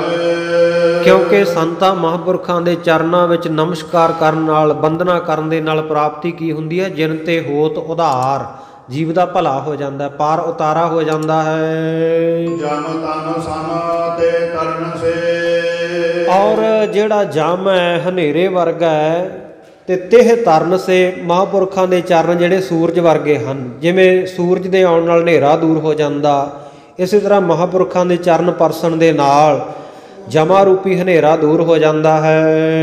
ਭ੍ਰਮ ਘਨ ਬਾਤ ਵਿਚਾਰ। ਇਸੇ ਤਰ੍ਹਾਂ ਜਿਹੜਾ ਭਰਮ ਰੂਪੀ ਬੱਦਲ ਹੈ ਤੇ ਜਿਹੜੀ ਮਹਾਂਪੁਰਖਾਂ ਦੀ ਵਿਚਾਰ ਹੈ, ਉਹਨਾਂ ਦੇ ਬਚਨ ਹੈ, ਉਹ ਬਾਤ ਕਹੀਏ ਹਵਾ ਵਰਗੇ ਹੈ। ਜਦੋਂ ਮਹਾਂਪੁਰਖਾਂ ਦੇ ਬਚਨਾਂ ਨੂੰ ਮੰਨ ਲਈਏ, ਅਪਣਾ ਲਈਏ ਜੀਵਨ ਦੇ ਵਿੱਚ, ਉਸ ਵੇਲੇ ਜਿਹੜੇ ਭਰਮ ਰੂਪੀ ਬੱਦਲ ਹੈ ਉਹ ਉੱਡ ਜਾਂਦੇ ਆ। ਹਵਾ ਆਉਣ ਨਾਲ ਬੱਦਲ ਭੱਜ ਜਾਂਦੇ ਆ ਨਾ, ਉੱਡ ਜਾਂਦੇ ਆ। ਇਸੇ ਤਰ੍ਹਾਂ ਮਹਾਂਪੁਰਖਾਂ ਦੇ ਬਚਨ ਸੁਣਨ ਦੇ ਨਾਲ, ਉਹਨਾਂ ਦੀ ਵਿਚਾਰ ਨੂੰ ਸੁਣਨ ਦੇ ਨਾਲ ਜਿਹੜੇ ਭਰਮ ਰੂਪੀ ਬੱਦਲ ਹੈ ਉਹ ਵੀ ਛੂ ਮੰਤਰ ਹੋ ਜਾਂਦੇ, ਉੱਡ ਜਾਂਦੇ ਹਨ। ਮੋਰ ਮਨੋਰਥ ਭਇਓ ਜਵਾਜੂ। ਕਵੀ ਜੀ ਕਹਿੰਦੇ, ਭਾਈ ਸੰਤੋਖ ਸਿੰਘ ਕਹਿੰਦੇ, ਜਿਹੜਾ ਮੇਰਾ ਮਨੋਰਥ ਹੈ, ਮਨ ਦਾ ਮਨੋਰਥ, ਮਨ ਦੀ ਇੱਛਾ ਹੈ, ਉਹ ਕਹਿੰਦੇ ਜਹਾਜ਼ ਵਾਂਗੂ ਹੈ। ਮਨ ਦੀ ਇੱਛਾ ਜਹਾਜ਼ ਵਾਂਗੂ ਕੀ ਹੈ? ਕਿਉਂਕਿ ਉਹ ਬਹੁਤ ਵੱਡਾ ਸਤਿਗੁਰੂ ਦੀ ਮਹਿਮਾ ਦਾ ਗ੍ਰੰਥ ਰਚਣਾ ਚਾਹੁੰਦੇ ਆ। ਇਹ ਉਹਨਾਂ ਦੇ ਮਨ ਦਾ ਮਨੋਰਥ ਹੈ। ਸੋ ਆਪਣਾ ਜਿਹੜਾ ਕੰਮ ਹੈ ਉਹਨੂੰ ਬੜਾ ਕਠਿਨ ਸਮਝ ਰਹੇ ਹੈ, ਬੜਾ ਔਖਾ ਹੈ। ਕਹਿੰਦੇ ਮੇਰਾ ਕੰਮ ਗ੍ਰੰਥ ਰਚਣ ਦਾ, ਇਹ ਕਹਿੰਦੇ ਜਿਵੇਂ ਸਮਾਨ ਦੇ ਨਾਲ ਲੱਦਿਆ ਹੋਇਆ ਇੱਕ ਜਹਾਜ਼ ਹੋਵੇ, ਉਸ ਤਰ੍ਹਾਂ ਹੈ। ਸਿੰਧ ਦੇ ਬਿਗਨਾ ਥਾਏ ਸਮਾਜੂ। ਔਰ ਜਿੰਨੇ ਵਿਘਨ ਹੈ, ਕਿਉਂਕਿ ਕੋਈ ਵੀ ਕੰਮ ਸ਼ੁਰੂ ਕਰਦੇ ਆ ਉਹਦੇ ਵਿੱਚ ਰੁਕਾਵਟਾਂ ਵੀ ਹੁੰਦੀਆਂ, ਵਿਘਨ ਵੀ ਪੈਂਦੇ ਆ। ਕਹਿੰਦੇ ਇਹਦੇ ਵਿੱਚ ਪੈਣ ਵਾਲੇ ਜਿਹੜੇ ਵਿਘਨ ਹੈ, ਉਹ ਕਹਿੰਦੇ ਜਿਵੇਂ ਸਮੁੰਦਰ ਦੇ ਵਿੱਚ ਜਹਾਜ਼, ਤੇ ਜਹਾਜ਼ ਤਾਂ ਇਹ ਗ੍ਰੰਥ ਰੂਪੀ ਹੈ, ਗ੍ਰੰਥ ਦਾ ਜਿਹੜੀ ਰਚਨਾ ਕਰਨੀ ਹੈ, ਤੇ ਵਿਘਨਾ ਰੂਪੀ ਸਮੁੰਦਰ ਹੈ। ਕਰਨ ਧਾਰ ਕਰੀ ਗੁਰ ਕਰਨਾ। ਇਹ ਵਿਘਨਾ ਰੂਪੀ ਸਮੁੰਦਰ ਤੋਂ ਮੇਰੇ ਜਹਾਜ਼ ਨੂੰ ਪਾਰ ਲਾਉਣ ਵਾਸਤੇ, ਭਾਵ ਵਿਘਨਾ ਨੂੰ ਨਾਸ਼ ਕਰਕੇ ਮੇਰੇ ਗ੍ਰੰਥ ਨੂੰ ਸੰਪੂਰਨ ਕਰਾਉਣ ਵਾਸਤੇ, ਕਰਨ ਧਾਰ ਕਰਹੀ ਗੁਰ ਕਰਨਾ। ਕਰਨ ਧਾਰ ਜਿਹੜਾ ਮਲਾਹ ਦਾ ਨਾਮ ਹੈ, ਕਰਨ ਧਾਰ। ਕਹਿੰਦੇ ਗੁਰੂ ਸਾਹਿਬ ਮਲਾਹ ਰੂਪ ਹੋ ਕੇ ਮੇਰੇ ਉੱਤੇ ਕਿਰਪਾ ਕਰਨਗੇ, ਮੇਰਾ ਜਹਾਜ਼ ਬੰਨੇ ਲਾਉਣਗੇ, ਮੇਰਾ ਕਾਜ ਸੰਪੂਰਨ ਕਰਨਗੇ। ਤਬ ਪਹੁੰਚੋ ਤਟ ਕਰ ਤਿਨ ਪਰਨਾ। ਫਿਰ ਕਹਿੰਦੇ ਮੈਂ ਪਾਰ ਪਹੁੰਚ ਸਕਦਾ, ਭਾਵ ਇਹ ਗ੍ਰੰਥ ਰਚਣ ਦੀ ਜਿਹੜੀ ਮੈਂ ਸ਼ੁਰੂਆਤ ਕੀਤੀ ਹੈ, ਇਹਨੂੰ ਪੂਰਾ ਤਾਂ ਕਰ ਸਕਦਾ ਜੇ ਗੁਰੂ ਰੂਪੀ ਮਲਾਹ ਮੇਰੇ ਇਸ ਬੇੜੇ ਨੂੰ ਬੰਨੇ ਲਾਵੇ। ਫਿਰ ਮੈਂ ਪਾਰਲੇ ਪਾਸੇ ਪਹੁੰਚਾਂਗਾ, ਪਰਲੇ ਕਿਨਾਰੇ ਅਪੜਾਂਗਾ, ਭਾਵੇਂ ਗ੍ਰੰਥ ਦੀ ਸੰਪੂਰਨਤਾ ਕਰਾਂਗਾ। ਤੁਮਰੋ ਨਾਮ ਨਿਭਾਓ ਲਾਜਾ। हे वाहिगुरु, हे धन गुरु नानक देव महाराज, हे धन गुरु गोबिंद ਸਿੰਘ ਸਾਹਿਬ ਮਹਾਰਾਜ, ਤੁਹਾਡਾ ਜਿਹੜਾ ਨਾਂ ਨਾ ਉਹ ਮੇਰੇ ਨਾਮ ਦੇ ਨਾਲ ਜੁੜਿਆ। ਲੋਕ ਕਹਿੰਦੇ ਆ ਵੀ ਭਾਈ ਸੰਤੋਖ ਸਿੰਘ ਇਹ ਗੁਰੂ ਕਾ ਸਿੰਘ ਹੈ, ਇਹ ਗੁਰੂ ਨਾਨਕ ਦਾ ਸਿੱਖ ਹੈ, ਇਸ ਕਰਕੇ ਤੇਰਾ ਨਾਮ ਮੇਰੇ ਨਾਮ ਦੇ ਨਾਲ ਜੁੜਿਆ, ਆਪਣੇ ਨਾਮ ਦੀ ਲਾਜ ਨਿਭਾ ਦਿਓ। ਕਰੋ ਗ੍ਰੰਥ ਪੂਰਨ ਸ਼ੁਭ ਕਾਜਾ, ਜਿਹੜਾ ਇਹ ਸ਼ੁਭ ਕਾਜ ਮੈਂ ਆਰੰਭ ਕੀਤਾ ਹੈ ਗ੍ਰੰਥ ਲਿਖਣ ਦਾ, ਆਪ ਜੀ ਕਿਰਪਾ ਕਰਕੇ ਪੂਰਨ ਕਰਵਾ ਲਓ। ਤਬ ਕਰਨਾ ਬਿਨ ਅੱਖਰ ਕੋ, ਮਹਾਰਾਜ ਸੱਚੇ ਪਾਤਸ਼ਾਹ ਤੁਹਾਡੀ ਕਿਰਪਾ ਬਿਨਾਂ ਤਾਂ ਇੱਕ ਵੀ ਅੱਖਰ ਨੈ ਉਪਜਿਤ ਮੁਜਰ ਦੇ ਬਿਬੇਕੂ, ਮੇਰੇ ਮਨ ਵਿੱਚ ਗਿਆਨ ਦਾ ਪੈਦਾ ਨਹੀਂ ਹੋ ਸਕਦਾ, ਇੱਕ ਵੀ ਅੱਖਰ।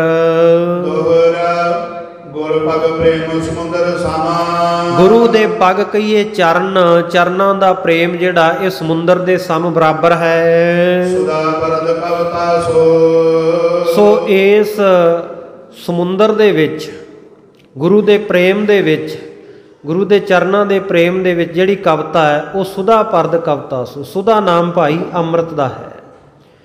ਸੋ ਇਹ ਜਿਹੜਾ ਸ਼ੁਭ ਕਾਰਜ ਹੈ, ਗੁਰਾਂ ਦੇ ਚਰਨਾਂ ਦਾ ਪ੍ਰੇਮ ਸਮੁੰਦਰ ਵਰਗਾ ਹੈ, ਤੇ ਉਹਦੇ ਵਿੱਚ ਜਿਹੜੀ ਕਵਿਤਾ ਰੂਪੀ ਅੰਮ੍ਰਿਤ ਦਾ ਦਾਤਾ ਉਹ ਸਤਿਗੁਰੂ ਸਾਹਿਬ ਆਪ ਹੈ। ਸਿੱਖ ਵਿਦਾਰਕ ਪੀਵਈ, ਤੇ ਸਿੱਖਾਂ ਰੂਪੀ ਬਿੰਦਾਰਕ ਜਿਹੜੇ ਦੇਵਤੇ ਹੈ, ਜਿਵੇਂ ਦੇਵਤਿਆਂ ਦੀ ਖੁਰਾਕ ਅੰਮ੍ਰਿਤ, ਅੰਮ੍ਰਿਤ ਪੀਂਦੇ ਆ, ਅੰਮ੍ਰਿਤ ਛਕਦੇ ਆ, ਇਸ ਕਰਕੇ ਉਹ ਅਮਰ ਪਦਵੀ ਨੂੰ ਪ੍ਰਾਪਤ ਹੈ।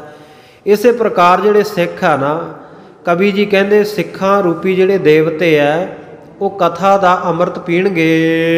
ਨਿਤ ਹਵੈ ਸਮਤ ਪ੍ਰਕਾਸ਼, ਔਰ ਕੰਨਾਂ ਦੇ ਰਾਹੀਂ ਜਦੋਂ ਗੁਰੂ ਕੀ ਅੰਮ੍ਰਿਤ ਰੂਪੀ ਕਥਾ ਸਾਡੇ ਹਿਰਦੇ ਦੇ ਅੰਦਰ ਚਲੇ ਜਾਵੇਗੀ ਤੇ ਫਿਰ ਸਾਧ ਸੰਗਤ ਪ੍ਰਾਪਤੀ ਕੀ ਹੋਏਗੀ? ਨਿਤ ਹੋਇਆ ਸਮਤ ਪ੍ਰਕਾਸ਼।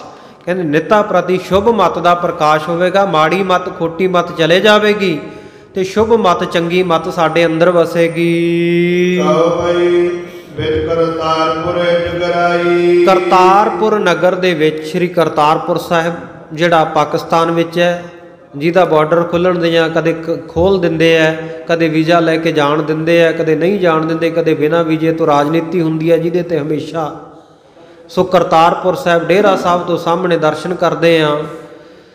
ਉਸ ਕਰਤਾਰਪੁਰ ਨਗਰ ਦੇ ਵਿੱਚ ਆਪਣੀ ਜ਼ਿੰਦਗੀ ਦੇ ਸਰੀਰ ਦੇ ਅੰਤਮ ਸਵਾਸਾਂ ਵੇਲੇ, ਅੰਤਮ ਸਮੇਂ ਦੇ ਵਿੱਚ ਜਗ ਰਾਈ, ਜਗਤ ਦੇ ਰਾਜੇ, ਜਗਤ ਦੇ ਮਾਲਕ ਸਤਿਗੁਰੂ ਨਾਨਕ ਦੇਵ ਮਹਾਰਾਜ ਜਦੋਂ ਬਿਰਾਜਦੇ ਸਨ, ਸ੍ਰੀ ਅੰਗਦ ਕੋ ਦੀਨ ਵਡਾਈ, ਉੱਥੇ ਭਾਈ ਲਹਿਣਾ ਜੀ ਦਾ ਮਿਲਾਪ ਸਤਿਗੁਰੂ ਜੀ ਦੇ ਨਾਲ ਹੋਇਆ।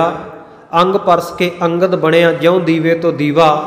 ਮਹਾਨ ਘਾਲਣਾ ਘਾਲ ਕੇ ਸਤਿਗੁਰੂ ਜੀ ਦੀਆਂ ਪ੍ਰੀਖਿਆਵਾਂ ਦੇ ਵਿੱਚ ਪੂਰੇ ਉਤਰ ਕੇ ਔਰ ਦਾਤ ਜੋਤ ਖਸਮੈ ਵਡਿਆਈ ਪ੍ਰਾਪਤ ਕਰਕੇ ਸਤਿਗੁਰੂ ਗੁਰੂ ਅੰਗਦ ਦੇਵ ਮਹਾਰਾਜ ਸੱਚੇ ਪਾਤਸ਼ਾਹ ਜੀ ਨੂੰ ਵਡਿਆਈ ਮਿਲੀ ਹੈ।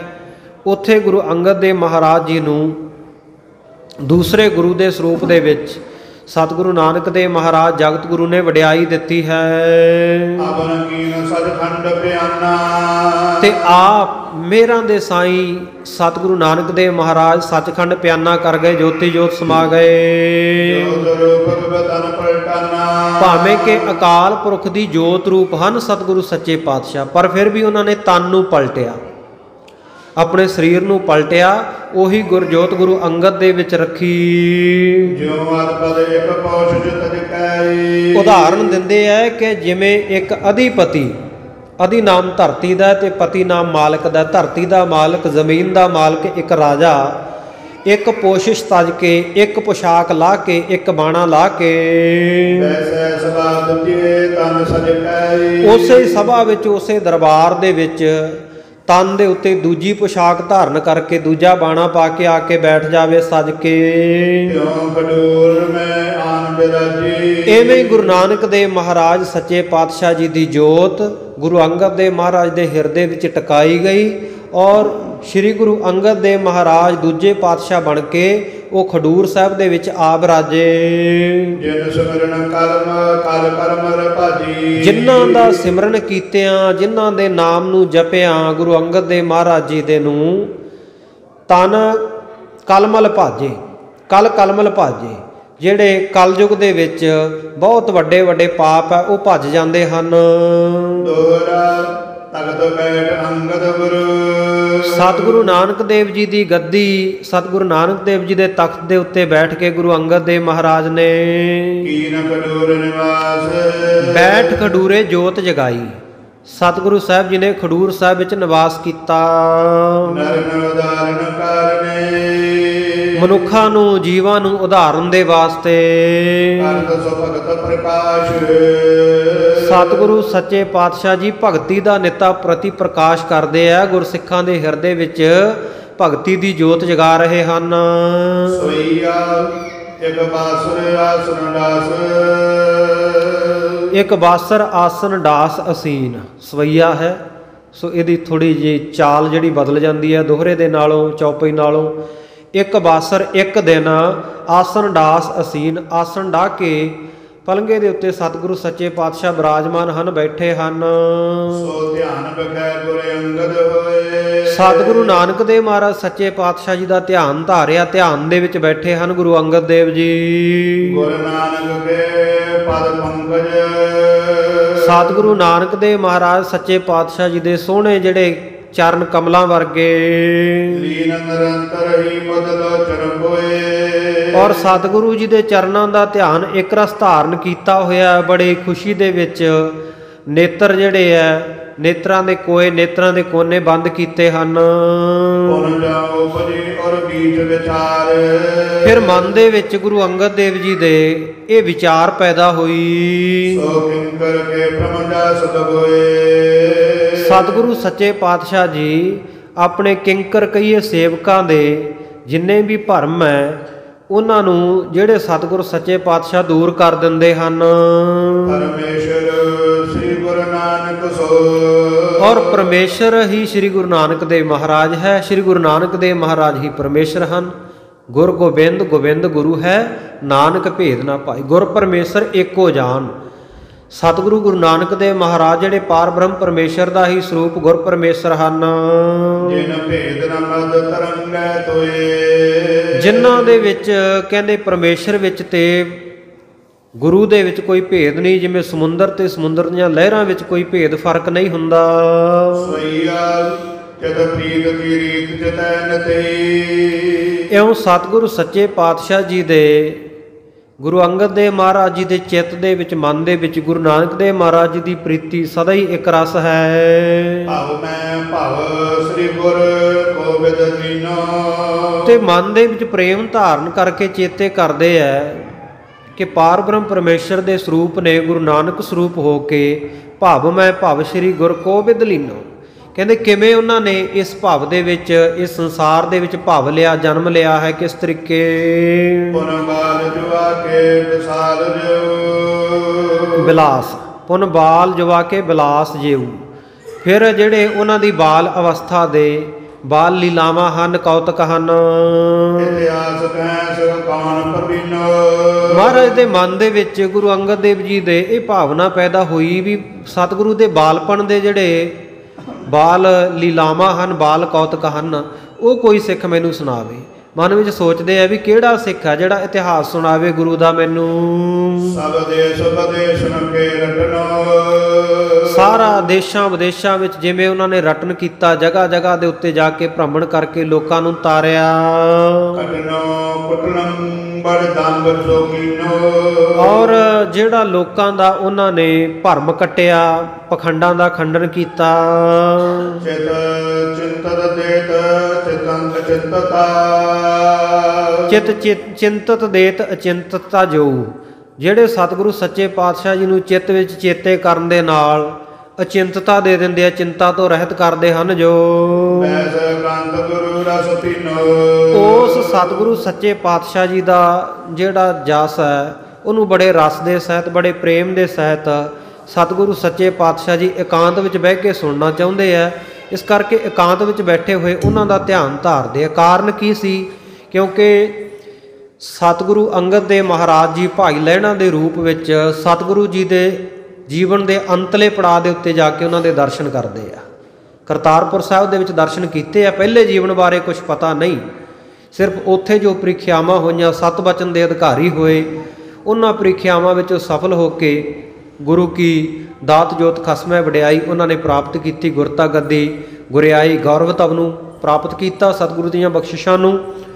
ਉਸ ਤੋਂ ਪਹਿਲੇ ਜੀਵਨ ਬਾਰੇ ਕੁਝ ਪਤਾ ਨਹੀਂ, ਕਿਉਂਕਿ ਗੁਰਤਾ ਗੱਦੀ ਦੇਣ ਤੋਂ ਬਾਅਦ ਜਦੋਂ ਸਤਿਗੁਰੂ ਸਾਹਿਬ ਜੀ ਦੇ ਸਾਹਿਬਜ਼ਾਦੇ ਸਪੁੱਤਰ ਬਾਬਾ ਸ਼੍ਰੀ ਚੰਦ ਜੀ ਵਰਗੇ ਬੜੀ ਈਰਖਾ ਕਰਨ ਲੱਗ ਪਏ ਸਨ, ਤੇ ਇਸ ਝਗੜੇ ਨੂੰ ਦੂਰ ਕਰਨ ਵਾਸਤੇ ਸਤਿਗੁਰੂ ਨਾਨਕ ਦੇਵ ਮਹਾਰਾਜ ਸੱਚੇ ਪਾਤਸ਼ਾਹ ਨੇ ਆਪਣੇ ਜੋਤੀ ਜੋਤ ਸਮਾਉਣ ਤੋਂ ਪਹਿਲਾਂ, ਸਰੀਰ ਦਾ ਓਹਲਾ ਕਰਨ ਤੋਂ ਪਹਿਲਾਂ ਗੁਰੂ ਅੰਗਦ ਦੇਵ ਮਹਾਰਾਜ ਨੂੰ ਹੁਕਮ ਕਰਕੇ ਭੇਜ ਦਿੱਤਾ ਸੀ ਕਿ ਤੁਸੀਂ ਕਰਤਾਰਪੁਰ ਸਾਹਿਬ ਨਹੀਂ ਟਿਕਣਾ, ਤੁਸੀਂ ਖਡੂਰ ਸਾਹਿਬ ਜਾਓ, ਇੱਥੋਂ ਦੂਰ ਚਲੇ ਜਾਓ, ਨਹੀਂ ਤਾਂ ਇੱਥੇ ਈਰਖਾ ਦੇ ਵਿੱਚ, ਐਸੇ ਰਗੜਿਆਂ ਝਗੜਿਆਂ ਦੇ ਵਿੱਚ ਗੁਰਮਤਿ ਦਾ ਪ੍ਰਚਾਰ ਨਹੀਂ ਹੋ ਸਕੇਗਾ, ਸੰਗਤਾਂ ਦੀ ਉਹ ਸ਼ਰਧਾ ਭਾਵਨਾ ਨਹੀਂ ਬਣ ਸਕੇਗੀ, ਸੰਗਤਾਂ ਗੁੰਮਰਾਹ ਹੋਣਗੀਆਂ, ਇਸ ਕਰਕੇ ਤੁਸੀਂ ਚਲੇ ਜਾਓ। ਸਤਿਗੁਰੂ ਜੀ ਦਾ ਹੁਕਮ ਮੰਨ ਕੇ ਗੁਰੂ ਅੰਗਦ ਦੇਵ ਮਹਾਰਾਜ ਖਡੂਰ ਸਾਹਿਬ ਵਿੱਚ ਆ ਗਏ ਸੀ। ਪਹਿਲੇ ਜੀਵਨ ਬਾਰੇ ਪਤਾ ਨਹੀਂ ਸੀ, ਪਰ ਮਨ ਵਿੱਚ ਭਾਵਨਾ ਹੈ ਕਿ ਸਤਿਗੁਰੂ ਜੀ ਦਾ ਜੀਵਨ, ਉਹਨਾਂ ਦੇ ਅਵਤਾਰ ਲੈਣ ਦੇ ਵੇਲੇ ਤੋਂ ਬਾਲ ਕੌਤਕ, ਜਵਾਨੀ ਅਵਸਥਾ, ਕਿਵੇਂ ਲੋਕਾਂ ਨੂੰ ਤਾਰਿਆ, ਕਿਹਨੂੰ ਤਾਰਿਆ, ਉਹ ਸਭ ਕੁਝ ਸਤਿਗੁਰੂ ਅੰਗਦ ਦੇਵ ਮਹਾਰਾਜ ਸੁਣਨਾ ਚਾਹੁੰਦੇ ਆ। ਇਸ ਕਰਕੇ ਇਕਾਂਤ ਦੇ ਵਿੱਚ ਬੈਠ ਕੇ ਗੁਰੂ ਦੇ ਰਸ ਦੇ ਵਿੱਚ ਮਨ ਨੂੰ ਭਿਉਂ ਕੇ ਰੱਖਦੇ ਆ, ਉਹਨਾਂ ਦਾ ਸਿਮਰਨ ਕਰਦੇ ਹਨ। ਦੋਹਰਾ ਸ੍ਰੀ ਗੁਰੂ ਬਾਰ ਸਰਬੱਗ। ਸਤਿਗੁਰੂ ਸੱਚੇ ਪਾਤਸ਼ਾਹ ਜੀ ਸ਼ੁਭਾਏਮਾਨ ਸਤਿਗੁਰੂ ਸਾਹਿਬ ਜੀ ਜਿਹੜੇ ਸਰਬੱਗ ਹਨ, ਦਿਲਾਂ ਦੀਆਂ ਜਾਣਨ ਵਾਲੇ ਹਨ। ਔਰ ਡਰ ਹਰ ਹਰ ਜੁਰ ਤੀਨ। ਜਿਹੜੇ ਸਤਿਗੁਰੂ ਅੰਗਦ ਦੇਵ ਮਹਾਰਾਜ ਸ੍ਰੀ ਗੁਰੂ ਬਾਰ ਸਰਬੱਗ ਔਰ ਡਰ ਹਰ ਅਰਜੁਰ ਤੀਨ, ਔਰ ਸਤਿਗੁਰੂ ਨਾਨਕ ਦੇਵ ਮਹਾਰਾਜ ਸੱਚੇ ਪਾਤਸ਼ਾਹ ਜਿਹੜੇ ਹਿਰਦੇ ਦਾ ਜਿਹੜਾ ਡਰ ਉਹ ਦੂਰ ਕਰਨ ਵਾਲੇ ਆ, ਔਰ ਤਿੰਨੇ ਪ੍ਰਕਾਰ ਦੇ ਜਿਹੜੇ ਤਾਪ ਹੈ, ਜਵਰ ਹੈ, ਉਹਨਾਂ ਨੂੰ ਦੂਰ ਕਰਨ ਵਾਲੇ ਆ। ਆਦਿ, ਵਿਆਧੀ ਤੇ ਉਪਾਧੀ, ਤਿੰਨੇ ਪ੍ਰਕਾਰ ਦੇ ਜਿਹੜੇ ਤਾਪਾਂ ਨੂੰ ਦੂਰ ਕਰਨ ਵਾਲੇ ਹਨ। ਅੜੈ ਸੁਨੈ ਸਿਧ ਹੋਏ ਗਤ। ਗੁਰੂ ਅੰਗਦ ਦੇਵ ਮਹਾਰਾਜ ਵਿਚਾਰਦੇ ਆ ਵੀ ਜਦੋਂ ਗੁਰੂ ਕੇ ਸਿੱਖ ਸਤਿਗੁਰੂ ਸਾਹਿਬ ਜੀ ਦਾ ਜੀਵਨ ਪੜ੍ਹਨਗੇ, ਸੁਣਨਗੇ, ਤੇ ਸਿੱਖਾਂ ਦੀ ਗਤੀ ਹੋਵੇਗੀ, ਸਿੱਖਾਂ ਦੀ ਕਲਿਆਣ ਹੋਵੇਗੀ। ਹਿਰਦੇ ਮਨੋਰਥ ਕੀਨ। ਐਸਾ ਸਤਿਗੁਰੂ ਸੱਚੇ ਪਾਤਸ਼ਾਹ ਨੇ ਆਪਣੇ ਹਿਰਦੇ ਦੇ ਵਿੱਚ ਇਹ ਮਨੋਰਥ ਕਰ ਲਿਆ, ਮਨ ਦੇ ਵਿੱਚ ਵਿਚਾਰ ਧਾਰਨ ਕਰ ਲਿਆ, ਇੱਛਾ ਪ੍ਰਗਟ ਕੀਤੀ।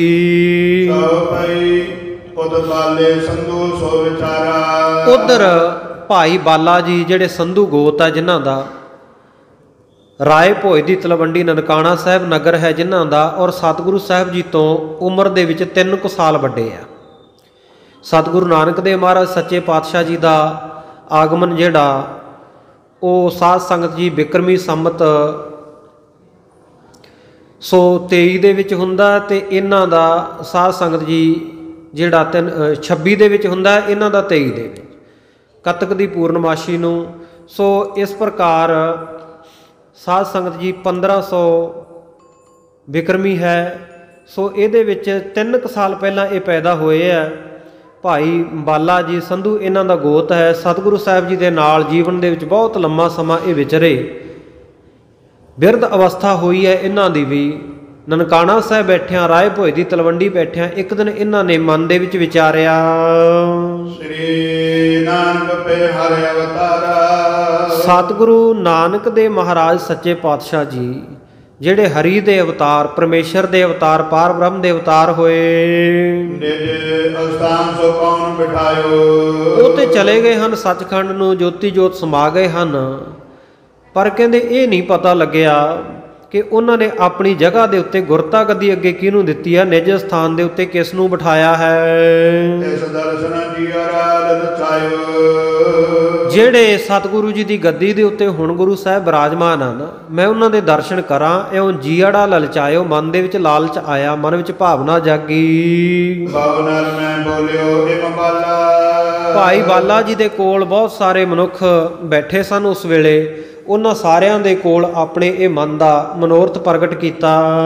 ਇੱਕ ਸਿੱਖ ਬੱਜ ਭਾਖਿਓ ਤੇ ਕਾਲਾ। ਉਸ ਵੇਲੇ ਇੱਕ ਸਿੱਖ ਜਿਹੜਾ ਬੈਠਾ ਸੀ, ਉਹਨੇ ਤਤਕਾਲ ਹੀ, ਸ਼ੀਘਰ ਹੀ ਬਚਨ ਕੀਤਾ। ਕਹਿੰਦਾ ਭਾਈ ਬਾਲਾ ਸਾਹਿਬ, ਮੈਨੂੰ ਪਤਾ ਹੈ ਗੁਰੂ ਸਾਹਿਬ ਨੇ ਗੁਰਤਾ ਗੱਦੀ ਅਗਾਂਹ ਕਿਹਨੂੰ ਬਖਸ਼ੀ ਹੈ। ਕਹਿੰਦੇ ਉਹਨਾਂ ਦਾ ਤੇਹਣ ਗੋਤ ਹੈ ਤੇ ਗੁਰੂ ਅੰਗਦ ਦੇਵ ਜੀ ਉਹਨਾਂ ਦਾ ਨਾਮ ਹੈ। ਉਹਨਾਂ ਨੂੰ ਗੁਰਤਾ ਦੇ ਉਚਿਤ ਜਾਣ ਕੇ, ਯੋਗ ਜਾਣ ਕੇ, ਲਾਇਕ ਜਾਣ ਕੇ ਤਖਤ ਰਾਜਾ ਸੋਭਾ ਹੈ ਜੇ ਤਖਤ ਲਾਇਕ ਹੋਈ। ਕਹਿੰਦੇ ਉਹਨਾਂ ਨੂੰ ਗੁਰਤਾ ਦੇ ਲਾਇਕ ਜਾਣ ਕੇ, ਯੋਗ ਜਾਣ ਕੇ ਉਹ ਸੁੰਦਰ ਸਤਿਗੁਰੂ ਨੂੰ ਗੁਰਤਾ ਗੱਦੀ ਤੇ ਬਿਰਾਜਮਾਨ ਕੀਤਾ ਹੈ। ਪਵਿੱਤਰ ਸੁਰਤ ਸੁਣ ਵਾਲੇ ਬਾਤ ਭਇਓ ਕੁਲ ਕਾਤ ਕਾਤ। ਜਦੋਂ ਆਪਣੇ ਸੁਰਤ ਕਹੀਏ ਕੰਨਾਂ ਦੇ ਨਾਲ ਭਾਈ ਬਾਲੇ ਨੇ ਇਹ ਬਾਤ, ਇਹ ਗੱਲ ਸੁਣੀ, ਉਸ ਵੇਲੇ ਉਹਨਾਂ ਦਾ ਜਿਹੜਾ ਹਿਰਦਾ ਸੀ ਖਿੜ ਉੱਠਿਆ। ਅੰਗਨਾ ਸਮਾਤ ਚਲਿਓ ਤੁਆ ਤਬ ਧਾਇ ਕੈ। ਉਸ ਵੇਲੇ ਅੰਗਾਂ ਦੇ ਵਿੱਚ ਨਹੀਂ ਸਮਾ ਰਿਹਾ ਭਾਈ ਬਾਲਾ, ਇੰਨਾ ਪ੍ਰਸੰਨ ਹੈ, ਇੰਨਾ ਖੁਸ਼ ਹੈ। ਚੱਲਿਓ ਤੋਹਾ ਤਬ ਧਾਇਕ ਹੈ।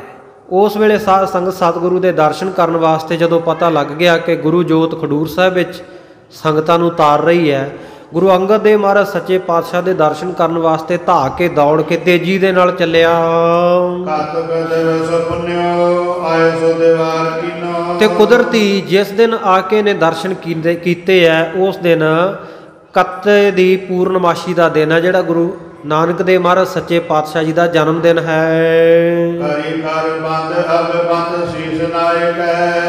ਇਹਨੇ ਆ ਕੇ ਦੋਵੇਂ ਹੱਥ ਜੋੜ ਕੇ ਸਤਿਗੁਰੂ ਅੰਗਦ ਦੇਵ ਮਹਾਰਾਜ ਸੱਚੇ ਪਾਤਸ਼ਾਹ ਜੀ ਨੂੰ ਵੰਦਨਾ ਕੀਤੀ ਹੈ, ਸਿਰ ਨਵਾਇਆ ਹੈ।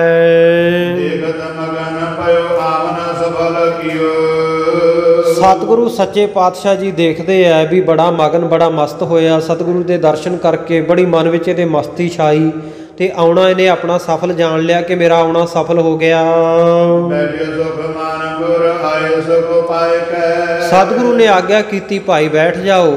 ਸਤਿਗੁਰੂ ਜੀ ਦੀ ਆਗਿਆ ਪਾ ਕੇ ਸੁਖ ਮੰਨ ਕੇ ਬੈਠ ਗਿਆ ਚਰਨਾਂ ਵਿੱਚ। ਧੰਨ ਗੁਰੂ ਅੰਗਦ ਦੇਵ ਮਹਾਰਾਜ ਸੱਚੇ ਪਾਤਸ਼ਾਹ ਕਹਿਣ ਲੱਗੇ, ਸਤ ਕਰਤਾਰ ਆਓ ਭਾਈ, ਤੁਸੀਂ ਕਿੱਥੋਂ ਆਏ ਹੋ? ਇਹ ਪੁੱਛਣ ਲੱਗੇ।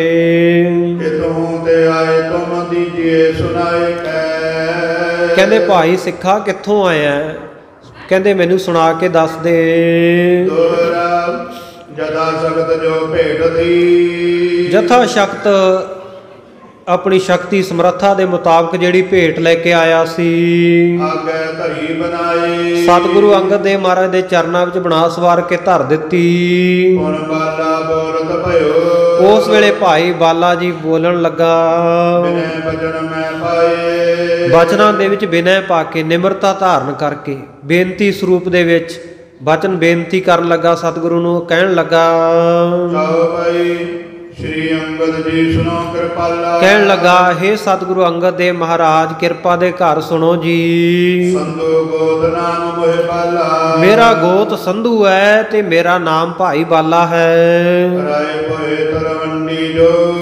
ਰਾਏ ਭੋਏ ਦੀ ਜਿਹੜੀ ਤਲਵੰਡੀ ਗੁਰੂ ਨਾਨਕ ਦੇਵ ਜੀ ਦਾ ਜਨਮ ਸਥਾਨ ਹੈ, ਨਨਕਾਣਾ ਸਾਹਿਬ। ਵਤਨ ਜਨਮ ਹਮਰਾ ਹੈ ਸੋ।